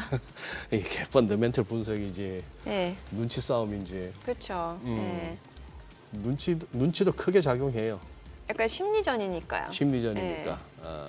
하기야 사람도 눈치 없으니까 좀 답답해 보이더라. 근데 우리 이충강 대표님 처음에 뵀을 때는 나 굉장히 무서웠는데 네. 저 자꾸 뵈니까 착한 얼굴이시구나. 약간 그 귀여운 앵그리버드 인상에. 귀여운 앵그리버드. 나이가 드니까 조금 자, 지금 뭐 어쨌거나 네. 이 와중에 한번 좀 우리 어느 정도 미국 쪽을 하시는 분들은 그동안 월요일날 이충강 대표님한테 대충 얘기를 들었을 때 네. 그렇게 뭐 두려워할 건 아니다. 아직은 추가적인 어떤 상승 여력이 있다 이런 정도로 정리가 되어 있는데 한번 국내장 너무 말씀을 아끼지 마시고 생각하는 대로 한번 얘기해 보십시오. 지금 우리 뭐 새 정부 출범하고 5천 얘기도 나오는데 코스피가 한번 뭐 펀더멘탈상으로 그게 가능한 거라고 보세요? 어떻게 보세요? 저는 조금 그거는 이제 희망 섞인 뭐 얼마든지 그거를 거리라고 보고 있습니다. 근데 아마 우리 시청자분들도 5천 그렇게 그러니까요. 안 믿으실 것 근데 같아요. 이제 분명한 네. 거는 네. 이번에 신정부가 뭐 정치적인 이데올로기 이런 거 다 떠나서 사실은 과거 몇 년 동안 이 경제 정책도 사실 부재했었고 네. 저는 개인적으로 우리나라 뭐 제가 저 같은 미물이 이런 거 언급할 뭐 자격이 되는지 모르겠지만 미국을 공부하고 미국에 투자하는 사람들 입장에서 보면 반면교사가 자꾸 됩니다. 미국 지금 원 BBB 그러니까 5 BBB 같은 경우도 욕을 많이 먹고 갑론을박이 심하지만 소비자들이든 뭐 감세든 또 그 이면에 OBB 말고도 제가 자꾸 언급드리는 TGA라든가 네. 재무부 그 일반 계정 예. 이런 것들을 통해서 정부가 시장을 끌어주고 경제를 살리기 위한 역할들을 굉장히 적극적으로 하고 있거든요. 그게 가장 키고. 근데 우리나라는 조금 아쉽지만 그런 게 좀 부족하다는 느낌이 항상 들었었어요. 근데 이번에 신정부가 이제 수립이 되면서 뭐 새 대통령께서 이제 어떤 식으로든 이게 뭐 역사가 판단하겠지만 어떤 식으로든 경제에 활력을 불러넣기 위한 또는 저소득층 내지는 사회 각지 이런 것들을 실제 어떤 정책들을 막 지금 펴는 모습이 보이지 않습니까? 그러니까 그런 것 자체가 일단 희망적인 모습 아닌가 하는 느낌이 들고 있죠. 그래서 그런 것들을 좀 그동안에 눌려왔던 사실은 지난 22년 팬데믹 이후에 22년, 23년 미국 나홀로 물론 미국만 상승했었지만 그때 철저하게 외면당했던 시장입니다. 우리나라가. 지난 2년 내내 아주 뭐 속된 표현으로 기었거든요. 옆으로. 그러다가 올해 들어 지금 한 15% 정도, 20% 가까이 상승하고 있는데 예. 뭐 이런 걸 좀 억눌려 왔던 그동안에 못 올랐던 것들이 일시적으로 좀 오르는 그런 뭐 시장이 연출되고 있는 게 아닌가. 그래서 당분간은 충분히 엔조이해도 되는 시장이라고 저는 보고 있습니다. 우리 국내 시장. 네네. 근데 이게 얼마까지 갈까? 그래서 저는 최근에 이제 환율을 되게 보고 있는데 네. 환율이 지금 1,360원 왔다 갔다 하고 있단 말이죠. 예. 예, 단기적으로 보면 그 워낙 강세라는 측면에서 보면 이 정도가 이제 올 때까지 온 게 아닌가 하는 느낌이 듭니다. 그리고 올 실제 때까지 왔다는 거는 여기서 환율로 보면 예. 원화가 더 강세가 되기는 쉽지 않아 보인다. 예. 그리고 US 달러가 지금 지난주 금요일 현재 YTD로 마이너스 8.55%가 약세로 빠졌거든요.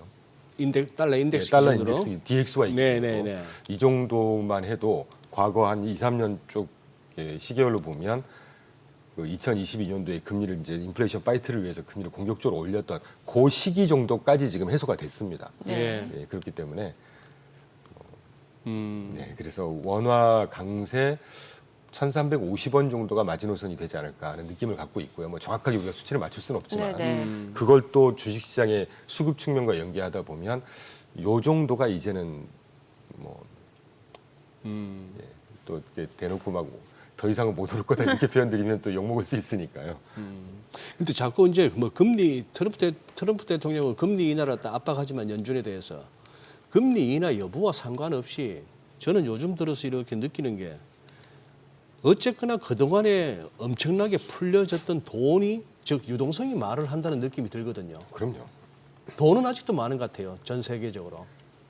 그래서 뭐 경기 침체 우려가 있네 어쩌네 뭐 하지만도 그거와 상관없이 일단 돈이 움직이니까 코인도 가고 뭐도 가고 굉장히 주식도 예. 굉장히 옳은 말씀이시고 중요한 말씀이시죠. 예. 결국은 다 유동성, 돈, 통화량 이게 그걸로 결정하는 거 아니겠습니까? 결국 끝에 가면 제가 뭐, 자료는 갖고 네. 왔지만 미국에서 지난 팬데믹 이후에 예. 작년 말까지 1094 빌리언만큼의 주식시장으로 돈이 들어왔다고 합니다.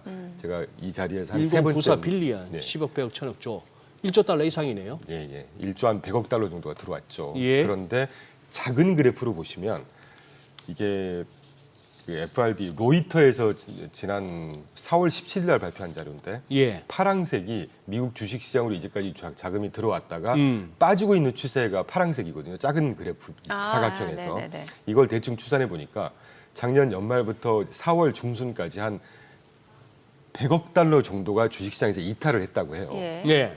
그럼 100억 달러 정도면 한 10조 정도 되는 거 아니에요? 15조 정도. 예. 근데 그랬는데 그 옆에 그래프를 한번 띄워주십시오. 빨간색 그래프. 헤어져 미국 투자자 근황이라고 해서. 예, 그 다음, 예. 이 그래프를 보시면 이게 지난 4월 23일 날 같은 기간 동안에 로이터에서 같이 발표한 자료인데 2025년도에 마이너스 5빌리언. 그러니까 방금 앞에서 보셨던 그래프하고 이제 시기가 겹치거든요. 그런데 패턴을 중요하게 보시면 요 패턴이 지금 쑥 빠졌다가 최근에 이제 다시 회복을 하고 있는 그림이 보이시잖아요. 예. 그러니까 이게 결국은 주식시장이든 뭐건 간에 자금의 흐름에 영향을 결국 받더라는 맞아요. 얘기죠. 그거 끝에 가면 저거더라고요. 네, 예. 그래서 제가 아까 바로 이전 질문 주셨던 거에서도 국내 시장도 그렇고 미국 시장 6월 달에 괜찮을 것 같다 이런 느낌을 뭐 두루두루 말씀드린 이유가 자금의 이탈세도 이제는 조금 막바지에 다른 것 같고 예, 그리고 하반기로 갈수록 이제 여러 가지 정책적인 뭐 실행을 하고 할 예정이라거나 이런 것들을 보면 뭐 미국 시장으로 결국은 다시 이제 자금 나갔던 게 일부는 좀 그 미국으로 다시 투자하는 이런 뭐 재투자세 뭐 이런 것들을 조심스럽게 전망하고 있습니다. 저는. 그럼 지금 다시 신규 투자 고민하고 계신 분들은 어느 쪽을 좀 관심 있게 봐야 되는 거예요? 저는 중소형 중소형, 미국 중소형. 네네. 지난주 일단 일주일 모두에 말씀드렸지만 S&P 테크가 가장 많이 오른 게 네네. 2.4%가 올랐는데 네. 러셀 2000 그 중소형 대표하는 지수죠. 지수가 3.2%가 올랐습니다. 그래서 하반기로 갈수록 저는 지금 당장은 좀 지지부진하는 네. 것처럼 보실 수 있어요. 특히 부동산 같은 경우가. 예. 그런데 하반기 연말까지 놓고 보면 우리가 보통 전망할 때는 저는 사실 향후 뭐 2년, 3년, 5년 전망 네. 못합니다. 그 데이터 나와봐 아는 건데 최근에 데이터를 가지고 전망한다고 할 때 저는 사실 한 6개월에서 길면 1년 정도 텀을 가지고 전망을 하는데 올 연말까지 놓고 보면 중소형이나 뭐 부동산 이런 것들이 상승 탄력이 상당히 좋지 않을까 하는 느낌을 계속 지금 갖고 있습니다. 네, 알겠습니다. 뭐 더 말씀하실 내용 있으신 줄 알았어요. 아니. 아니에요. 네, 오늘 내용 여기까지 듣겠습니다. 잘 네, 들었습니다. 고맙습니다. 감사합니다. 네, 오늘 들으신 내용과 관련해서 더 다양한 정보 원하시는 분들은 카카오톡 채널에서 머니를 검색하셔서 친구 추가하시기 바랍니다.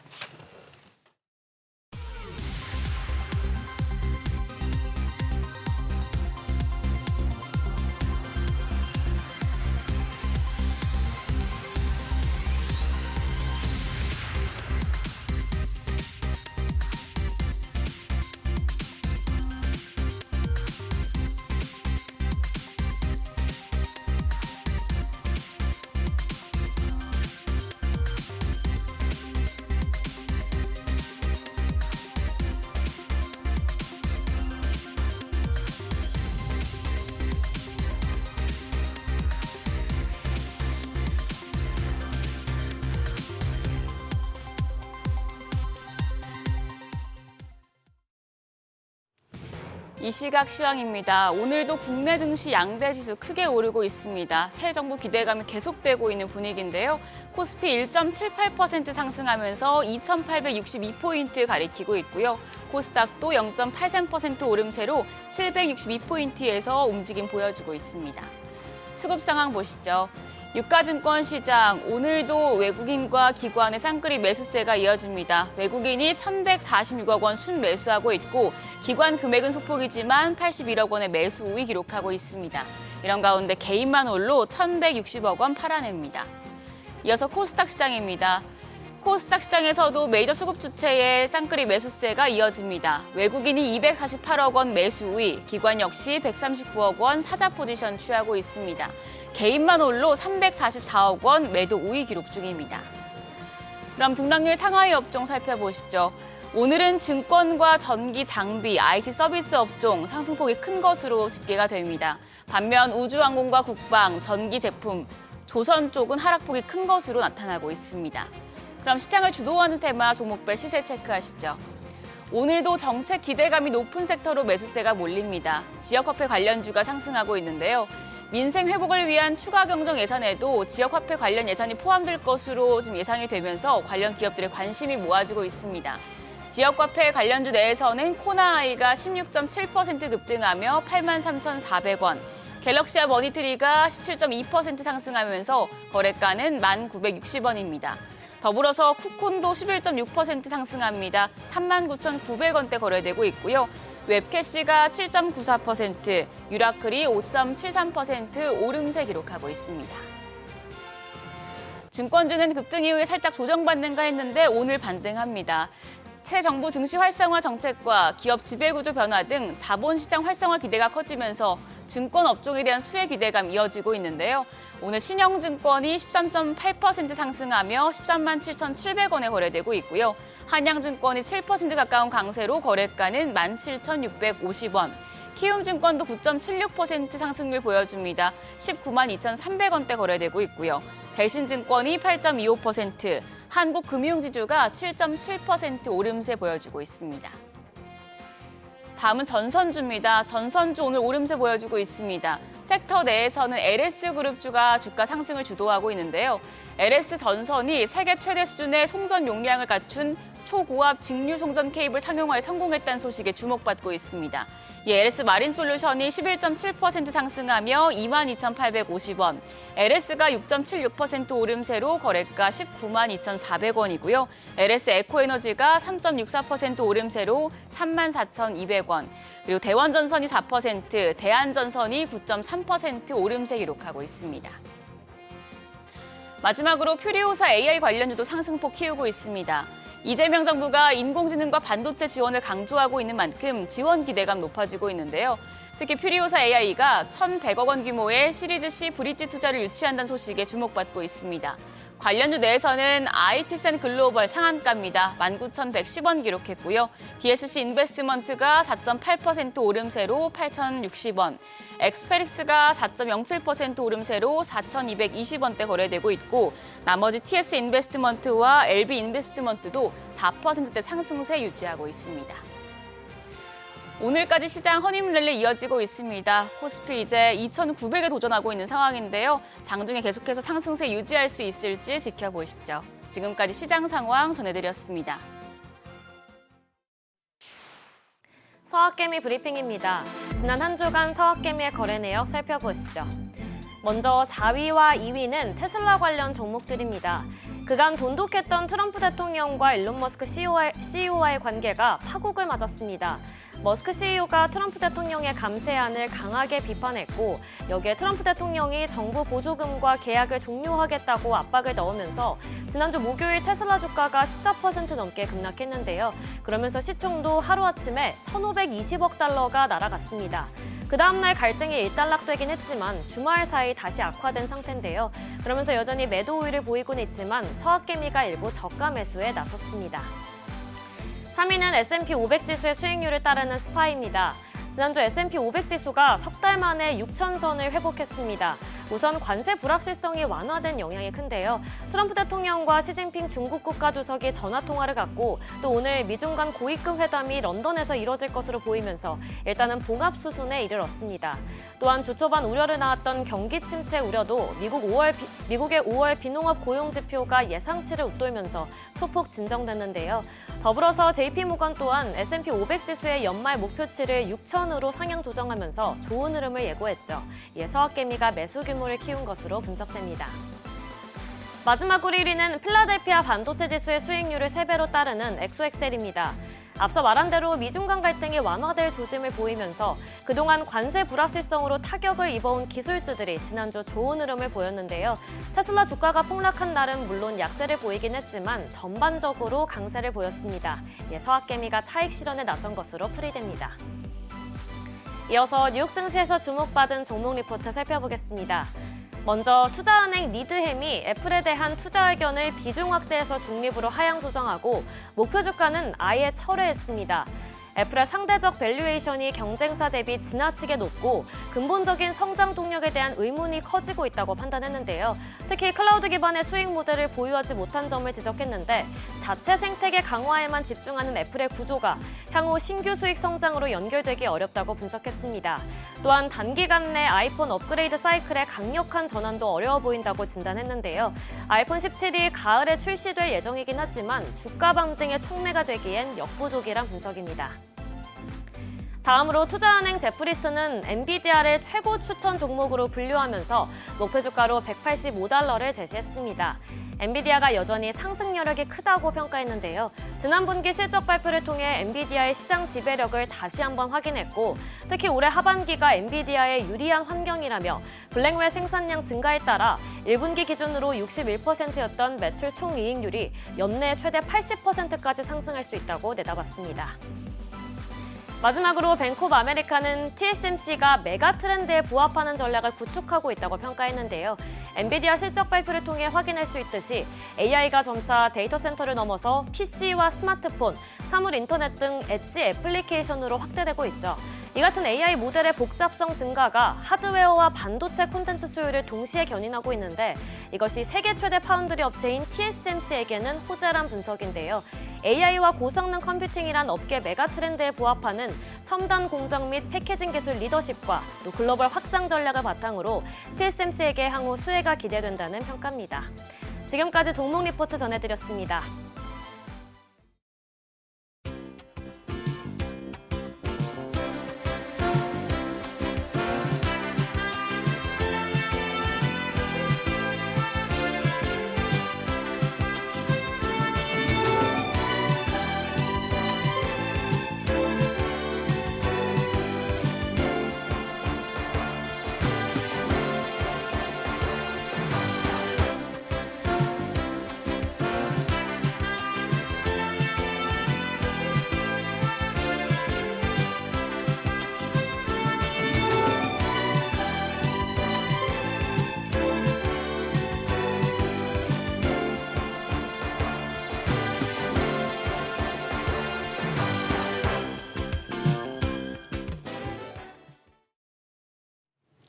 네, 기준금리를 두고 세계 각국에서 내리느냐 마느냐를 두고 고심이 깊어지는 상황입니다. 트럼프 대통령은 파월 의장을 압박하고 있고 유럽 중앙은행은 지난해부터 기준금리를 인하하고 있습니다.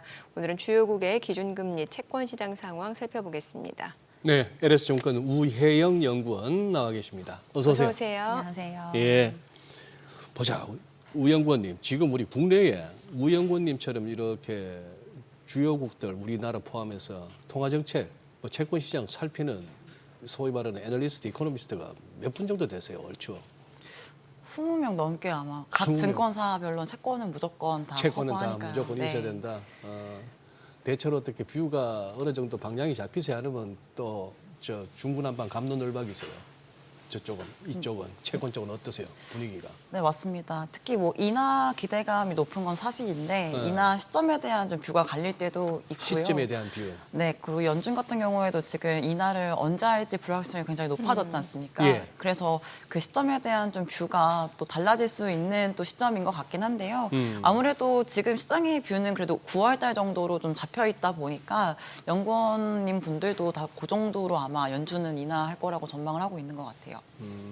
그러면 LS증권이나 우 연구원님은 다음 주 어떻게 보시래요?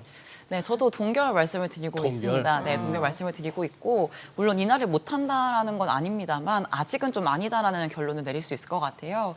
그러니까 앞에서도 말씀을 주셨던 것처럼 물가 상황이나 고용 상황을 감안을 했을 때 연준은 두 가지 책무가 있지 않습니까? 네. 듀얼 맨데이트라고 하는데 예. 물가 안정과 최대 고용을 달성을 해줘야 됩니다. 예. 네, 물가의 경우에는 오히려 앞으로 물가가 상승할 수도 있는 리스크에 지금 관세 때문에 직면을 한 거고요.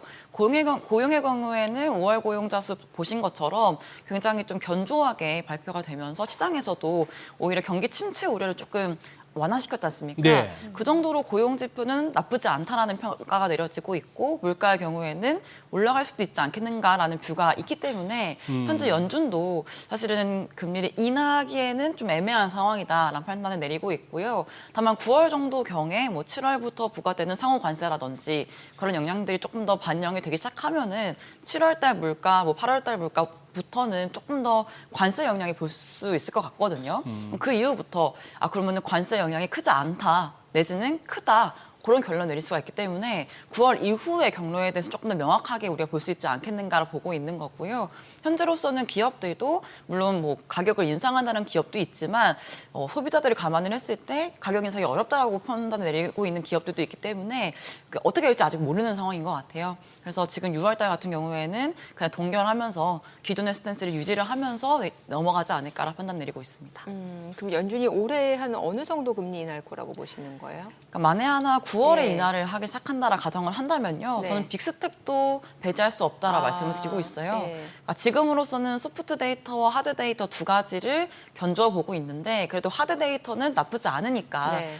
생각보다 견조하니까 우리가 움직이지 않고 관망하겠다라는 스탠스를 보이고 있지 않습니까? 근데 만약에 9월에 금리를 내린다라는 거는 어느 정도 저울질이 끝났다라는 거고요. 조금 더 명확하게 하드 데이터 상에서도 조금씩 그러니까 조금씩 네. 무너지는 부분이 있다라는 것들을 연준이 인지를 하고 선택을 내리는 거기 때문에 오히려 그 이후의 경로는 오히려 쉽다. 인하를 조금 더 강하게 할 수도 있고 뭐 지표에 따라서 네. 물가도 예를 들면은 강하게 올라가지 않으면은 조금 더 빨리 내릴 수 있는 그런 식으로 전개될 수도 있지 않겠는가를 보고 있습니다. 그래서 결론적으로는 한 75에서 100까지도 내릴 수 있지 않겠는가라고 아직은 보고 있습니다. 9월에 만약 인하를 한다면요. 네. 네. 지금 화면에 잘 나와줬네요. 네. 지금 기준금리 추이해서 미국이 4.5, 저게 이제 연방기금금리 이제 그 레인지의 상단 기준이죠. 예, 맞습니다. 4.5. 저게 5.5에서 4.5까지 온 거 아닙니까? 네, 거기에 비해서 우리 한국이 2.5, 네, 일본은 0.5. 네.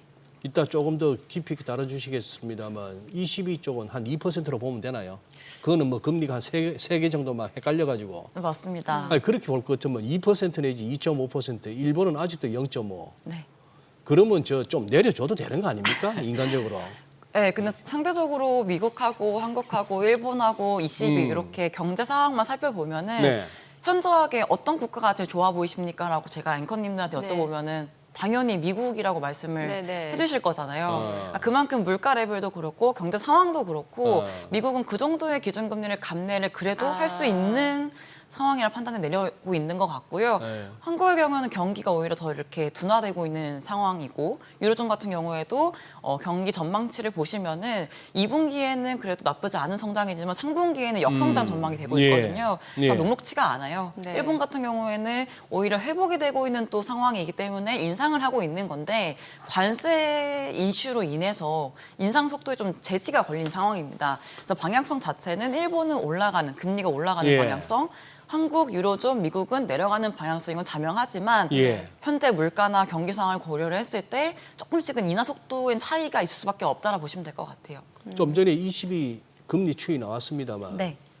라가르트 총재가 이번에 25p 금리 인하하면서 거의 추가 금리는 없을 것이라는 그 시그널을 주지 않으셨나? 뭔가 사이클 끝에 가까워졌다. 대충 다 왔다 네. 금리 인하는. 네, 그렇죠. 아무래도 뭐 코로나 팬데믹이라든지 러우 네. 전쟁 내지는 에너지 위기 때문에 유로존은 좀 곤욕을 치렀었는데요. 네. 근데 지금 이제 물가 상황도 그렇고 성장 상황도 그렇고 말씀을 드렸습니다. 그러니까 성장은 조금은 이제 뭐 나쁘지 않은 성장이 1분기에 나왔지만은 수출 부분이 조금 선제적으로 끌어당겨지면서 올라간 거기 때문에 2, 3분기 지나가면은 이쪽은 좀 약화가 될 수밖에 없는 시점이고 22 같은 경우에도 3분기 역성장 전망하고 있다 말씀을 드렸지 않습니까?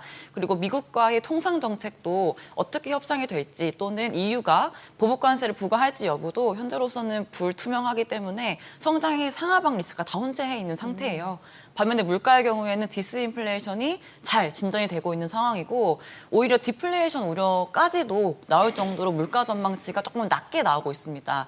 그럼 결국에 22 같은 경우에는 급하게 금리를 내리는 거는 끝난 것 같은데 이후에 대해서는 말씀을 드렸던 것처럼 성장이 예상보다 나빠지거나 물가에 대해서 더 디플레 압력이 세지거나 하면은 내리겠지만 예. 말씀 주신 것처럼 지금까지 조금 빠르게 연속적으로 내렸기 때문에 그림 보시는 것처럼 네. 4%대에서 2% 초반대까지 내렸기 때문에 지금으로서는 조금은 숨고르기 하는 구간에 들어선 것 같다는 정도는 평가할 수 있을 것 같아요. 아니 저 뭐 미국하고 유럽 얘기하셨습니다만 저는 제일 의원님 나오신다길래 여쭤보고 싶었던 것 중에 하나가 우리가 지지난주 목요일이었죠. 5월 29일 날 금통위 네. 금리 인하 했어요. 네. 금리 인하는 했는데 그러고 나서부터 왜 우리 시장 금리는 더 올라 버립니까? 이것도 뭐 미국 꼴났네. 미국은 오히려 저 뭐 금리 인하 100bp 하는 동안에 국제 수익률 100bp 올라 버렸지 않습니까? 네. 이게 왜 이래요? 한은은 금리 내리겠다고 했는데 시장에서는 금리 더 올라가 버리니까. 네, 일단은 수급 우려가 좀 수급. 남아있는 것 같습니다. 소위 말해서 추경에 대한 기대감이 또 남아있지 않습니까? 또 네. 새롭게 대통령이 또 뽑혔기 예. 때문에 한 20조 내지는 30조 원 가까운 수준의 추경이 아마도 마련될 것으로 지금 예상이 되고 있는 상황인데 그 재원이 좀 부족합니다. 네네. 결국에는 재원이 부족하다라는 거는 국채를 또 발행할 수밖에 없다라는 얘기로 결론으로 귀결될 수밖에 없기 때문에 시장에서는 국채 발행이 많아진다라고 하면은 공급 부담이 생길 수밖에 없는 거죠. 그러니까 수요와 공급 측면에서 수요는 당연히 뭐 금리 인하할 것 같고 내년도 초에 WGBI 편입 남아 있고 하기 때문에 수요 이슈는 조금은 긍정적인 부분이 있지만 반대급부로 공급 쪽에서 조금은 예상치 못한 또 규모의 네. 국채가 발행될 경우에는 어느 정도 수급 부담에 대한 우려가 남아 있는 것 같고요. 그리고 아직은 추경 규모라든지 얼마만큼의 비중을 적자 국채 발행하겠다라는 계획이 아직은 또 발표가 되지 않았다 보니까 경계심 정도로 아마 금리가 좀 상승한 것으로 판단을 내리고 있고요. 이와 같은 그림은 미국도 비슷했습니다. 트럼프 당선되고 나서 네. 이제 재정 적자 심화 내지는 예. 뭐 부채 이슈 문제 이런 것들 때문에 장기채나 초장기채에 대해서 조금 금리가 약세를 보였던 움직임을 저희가 봐왔잖아요. 예. 그런 맥락에서 움직인 그런 시장의 동향이 최근에 한국 시장에 조금 나타난 것이 아닌가라는 분석을 내리고 있습니다. 그러면 대출금리도 안 내렸겠네. 그런데 그것도 다른 문제긴 하겠죠. 왜냐하면 기준금리가 내려갔기 때문에 네. 그래도 코픽스 금리나 일반적인 대출 금리는 조금씩은 떨어졌을 거라고 판단을 내리고 있는데요. 네. 근데 문제는 뭐냐면은 금융 당국이 아직은 가계대출을 조금은 이제 억제는 쪽이나 관리하는 지금 시기이기 때문에요. 그러게. 예금금리가 떨어지는 낙폭하고 대출금리가 떨어지는 낙폭하고는 비교해보면 당연히 이제 예금금리 쪽에 조금 더 많이 떨어졌을 거라고 판단을 내리고 있습니다. 아니 시차도 엄청나게 차이가 나잖아요. 네, 맞습니다. 네, 보통 예금금리부터 떨어지고. 네. 걱정이네. 네. 네. 지난달 뭐 종소세 내고 뭐 임플란트 하고 이러느라고 마이너스 통장 써야 되는데 아니, 스트레스 DSR 3단계 시행되기 전에 빨리 미리 받아두세요. 7월 달부터 시행되니까. 미리미리 대출 땡기세요. 아유, 참네. 그런다고 주나 어디 은행에서 땡기고 싶다고. 그거는 뭐 은행 지점장 이 인생을 갖다가 와 이러나 백으로 살아온 아니 그게 아니 그렇다는 거죠. 그렇다는 예. 거예요. 예. 저는 외환시장 상황도 좀 여쭤보고 싶은데 사실 네. 외환이야말로 진짜 여러 가지 변수에서 움직이기 때문에 근데 뭐 경기라든지 금리만 놓고 봤을 때는 우리 원화가 상대적으로 달러 대비 강해질 이유가 별로 없을 것 같은데 이거 어떻게 봐야 되는 거예요? 결론만 말씀을 드리면 저희가 그 정치 리스크로 인해서 펀더멘털 대비했으면 더 약하게 평가를 네. 받았던 구간이 저희가 연초부터 한 대선 전까지의 그림이었던 것 같아요. 네. 그래서 이 정치적인 불확실성으로 인한 조금 디스카운트라고 하죠. 디스카운트 부분이 한 3, 40원 정도가 있었던 것들이 되돌려지는 그림이라 보시면 될 것 같고요. 달러 인덱스의 경우에도 100포인트를 깨고 내려왔지 않습니까? 네. 달러의 약세와 맞물리면서 원화의 좀 정상화 이제 나타나면서 이제 원달러 환율도 1,360원, 뭐 70원대로 조금은 이렇게 내려올 수 있지 않았을까라 판단을 내리고 있습니다. 다만 이제 문제는 뭐냐면은 이제 미국에서 바라보는 우리나라의 그 외환 정책에 대한 시선이 곱지는 않은 것 같아요. 그 환율 보고서에서도 계속 그 모니터링을 하고 네. 있는 것처럼 이제 그렇게 될 경우에는 사실 이제 외환 당국에서 특정 레벨에 대한 개입이나 이런 것들이 조금 어려워질 수는 있겠습니다만은 다행스럽게도 1,400 후반대 레벨은 지금은 아니기 때문에 뭐 개입을 하거나 할 레벨은 또 아닌 것 같아요. 그래서 그냥 좀 이슈성으로 보시면 될 것 같지만 그래도 변동성 같은 경우에는 여전히 좀 살아있는 것이 아닌가라 판단을 내리고 있습니다. 근데 우혜인 연구원님, 네. 저 미국 얘기 조금만 더 듣고 싶어요.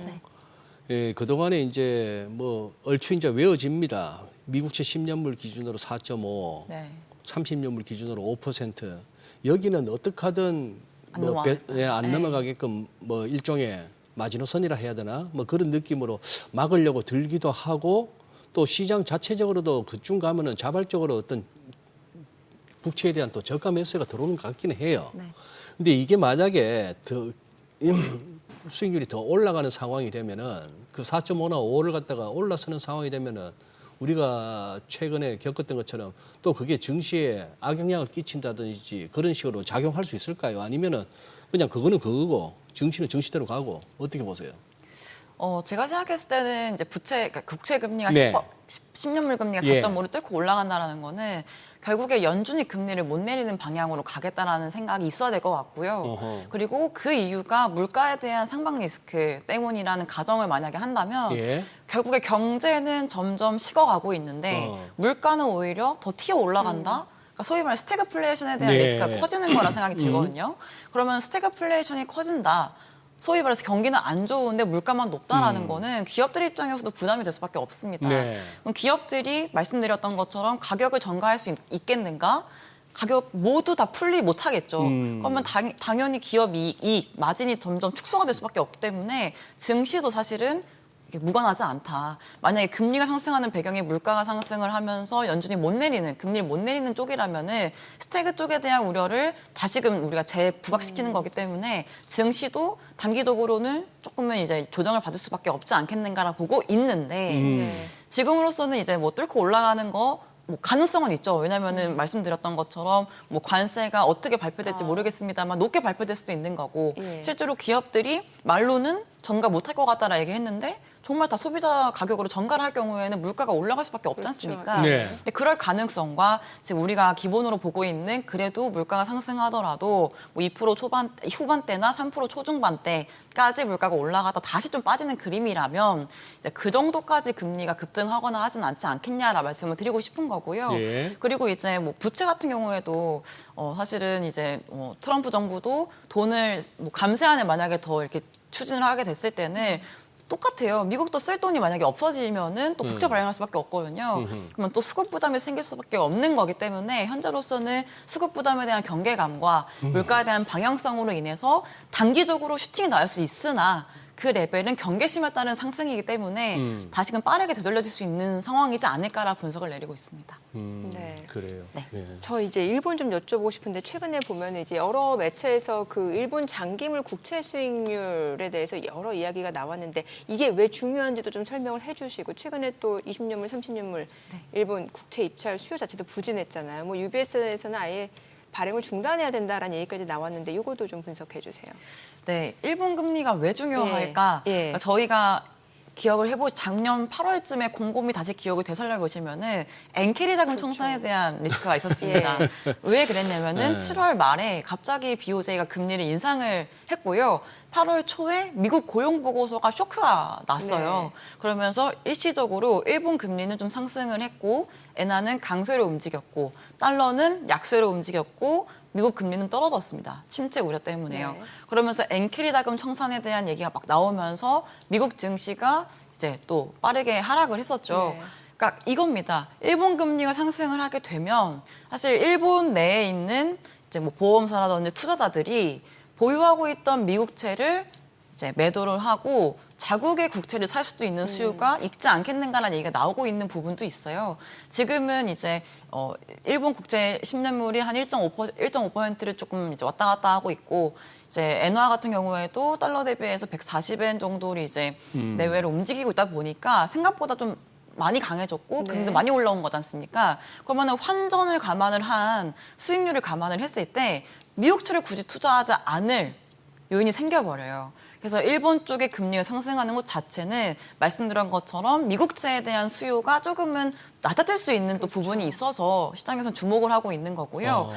말씀 주신 것처럼 입찰이 굉장히 부진했습니다. 20, 30년물 초장기채에 대한 입찰이 부진했는데 결국에는 금리의 방향성이 일본은 말씀드렸던 것처럼 점진적으로 인상을 하고 있는 구간이고 경기도 뭐 엄청 좋은 건 아니지만은 그래도 개선이 되고 있는 상황이어가지고 네. 성장을 전망을 하고 있는 상황이기 때문에 올라가는 구간이에요, 금리가. 그럼 금리가 올라간다라는 거는 반대로 가격은 떨어진다라는 거기 때문에 굳이 지금 입찰을 했을 때 뭐 적극적으로 안 사고 있는 부분도 있을 겁니다. 그래서 결국에는 뭐 BOJ에서 이번 달에 회의가 있을 텐데 테이퍼링을 하는 규모를 줄여야 된다. 네네. 지금은 분기별로 4천억 엔씩 이제 줄여 나가고 있는데 조금 이제 축소를 해가지고 더 많은 규모의 이제 테이퍼링을 하지 않고 조금 더 많이 국채를 사주는 쪽으로 BOJ가 가져야 수요와 공급의 이 밸런스가 맞는 것이 아닌가라는 시각이 나오면서 최근에 BOJ가 이제 이번 회의에서 그 국채 줄이는 속도를 좀 줄이지 않겠냐라는 얘기들을 하고 있는 것 같습니다. 그러니까 좀 더 국채를 매입한다라는 거죠. 그러니까 국채 매입 규모를 줄여 나가고 있는데 축소, 예. 그 축소 테이퍼링을. 규모에 대한 기울기를 조금씩 완만하게, 네. 그러니까 적게 이제 줄여 나가야 네네네. 된다는 얘기를 하고 있는 거죠. 네. 저기 요새 브라질 얼마 합니까 금리? 제가 최근에 체크를 안 해봤는데, 그러니까 아무래도 브라질 같은 경우에도 저희가 굉장히 그 경험이 있지 않습니까? 브라질. 네, 그 제가 좀 네. 속된 말로 막 브라질 채권 산 사람들 막 우라질이라고 하면서 우라질? 네, 이게 표현을 한다라고 저도 이렇게 얘기를 들었는데 네. 그만큼 브라질 금리에 대해서 또는 헤어라 금리에 대해서 이제 저희가 좀 많이 당했던 경험이 있어요. 네네. 헤어라 약세랑 네. 금리 상승 때문에. 예. 네, 최근에 이제 브라질에 대한 또 채권을 또 이제 매수를 하시는 분들도 있긴 하시더라고요. 지금 10년물이 14.17이네요. 네, 굉장히 높은 수준이긴 한데 그래서 뭐 저희 뭐 생각했을 때는 헤어라는 또 너무 약세로 갈 여지가 있다 보니까 예. 그냥 달러 표시로 발행하는 뭐 브라질 국채에 대한 얘기들도 많이 하시는 것 같아요. 왜냐면은 달러는 상대적으로 헤어라보다는 같이 그 보호가 되다 보니까 네, 그런 쪽으로 조금 더 수요가 있는 것 같습니다. 헤어라 직접적인 것보다는 뭐 달러 표시, 브라질 국채 이런 쪽으로요. 네. 참 한때 러시아 채권 러브 채권이라고 무슨 러시아랑 브라질 채권. 러브 채권. 네. 그랬었죠. 근데 그걸로 이렇게 재미 보신 분보다는 우라질 소리 나올 분들이 더 많으셨다 보니까 네. 그래서 어지간한 또 이렇게 고액 자산가들 상대로는 PB 분들이 좀 민망하기도 하고 네. 그랬는데 이래저래 보면은 저 너무 멀리 갈 거 없어요. 잘 모르겠는데 그냥 가까운 거 하는 게 맞는 것 같아. 우리 거 하든지 아니면 미국 거 하든지. 브라질은 너무 멀어. 그리고 이제 최근에 미국제 또 예. 아까 말씀 주신 것은 금리가 더 안 올라가지 않겠는가라는 예, 시각이 또 맞아요. 많으시다 보니까 예. 장기채 쪽으로 조금 더 요즘에 요즘 또 많이들 산대요. 네, 많이 사시는 분들이 많다고 들었습니다. 그러니까 네. 예. 네. 어떻게 보면은 돈 담아둘 만한 그릇이 마땅치 않으니까. 네, 맞습니다. 그 이제 특히 무슨 국부펀드나 기관 투자자들 또 개인들 중에도 고액 자산가들은 채권을 갖다가 이렇게 고려 안 할 수가 없거든요. 네. 그걸 갖다 전부 주식 같은데 담아두기는 하실 수는 그렇고. 없으니까. 신기한 거는 최근에 보면은 단기채보다는 장기채 수요가 좀 있다라는 것도 좀 신기한 왜냐면 현상이더라고요. 이제 장단기 금리를 네. 봤을 때 단기는 말씀드렸던 것처럼 뭐 인하 기대감이 살아 있어서 네. 상승하는 폭이 제한적이었고 네. 장기채의 경우에는 뭐 이것저것 나올 때마다 막 금리가 막 시삐삐씩 엄청, 뛰어다 예, 보니까 예, 예. 가격이 더 이제 절하가 맞아요. 되어 있는 상태였던 것 같아요. 네. 아, 그래요. 네. 음. 오늘 내용 여기까지 듣겠습니다. 잘 네, 들었습니다. 고맙습니다. 감사합니다.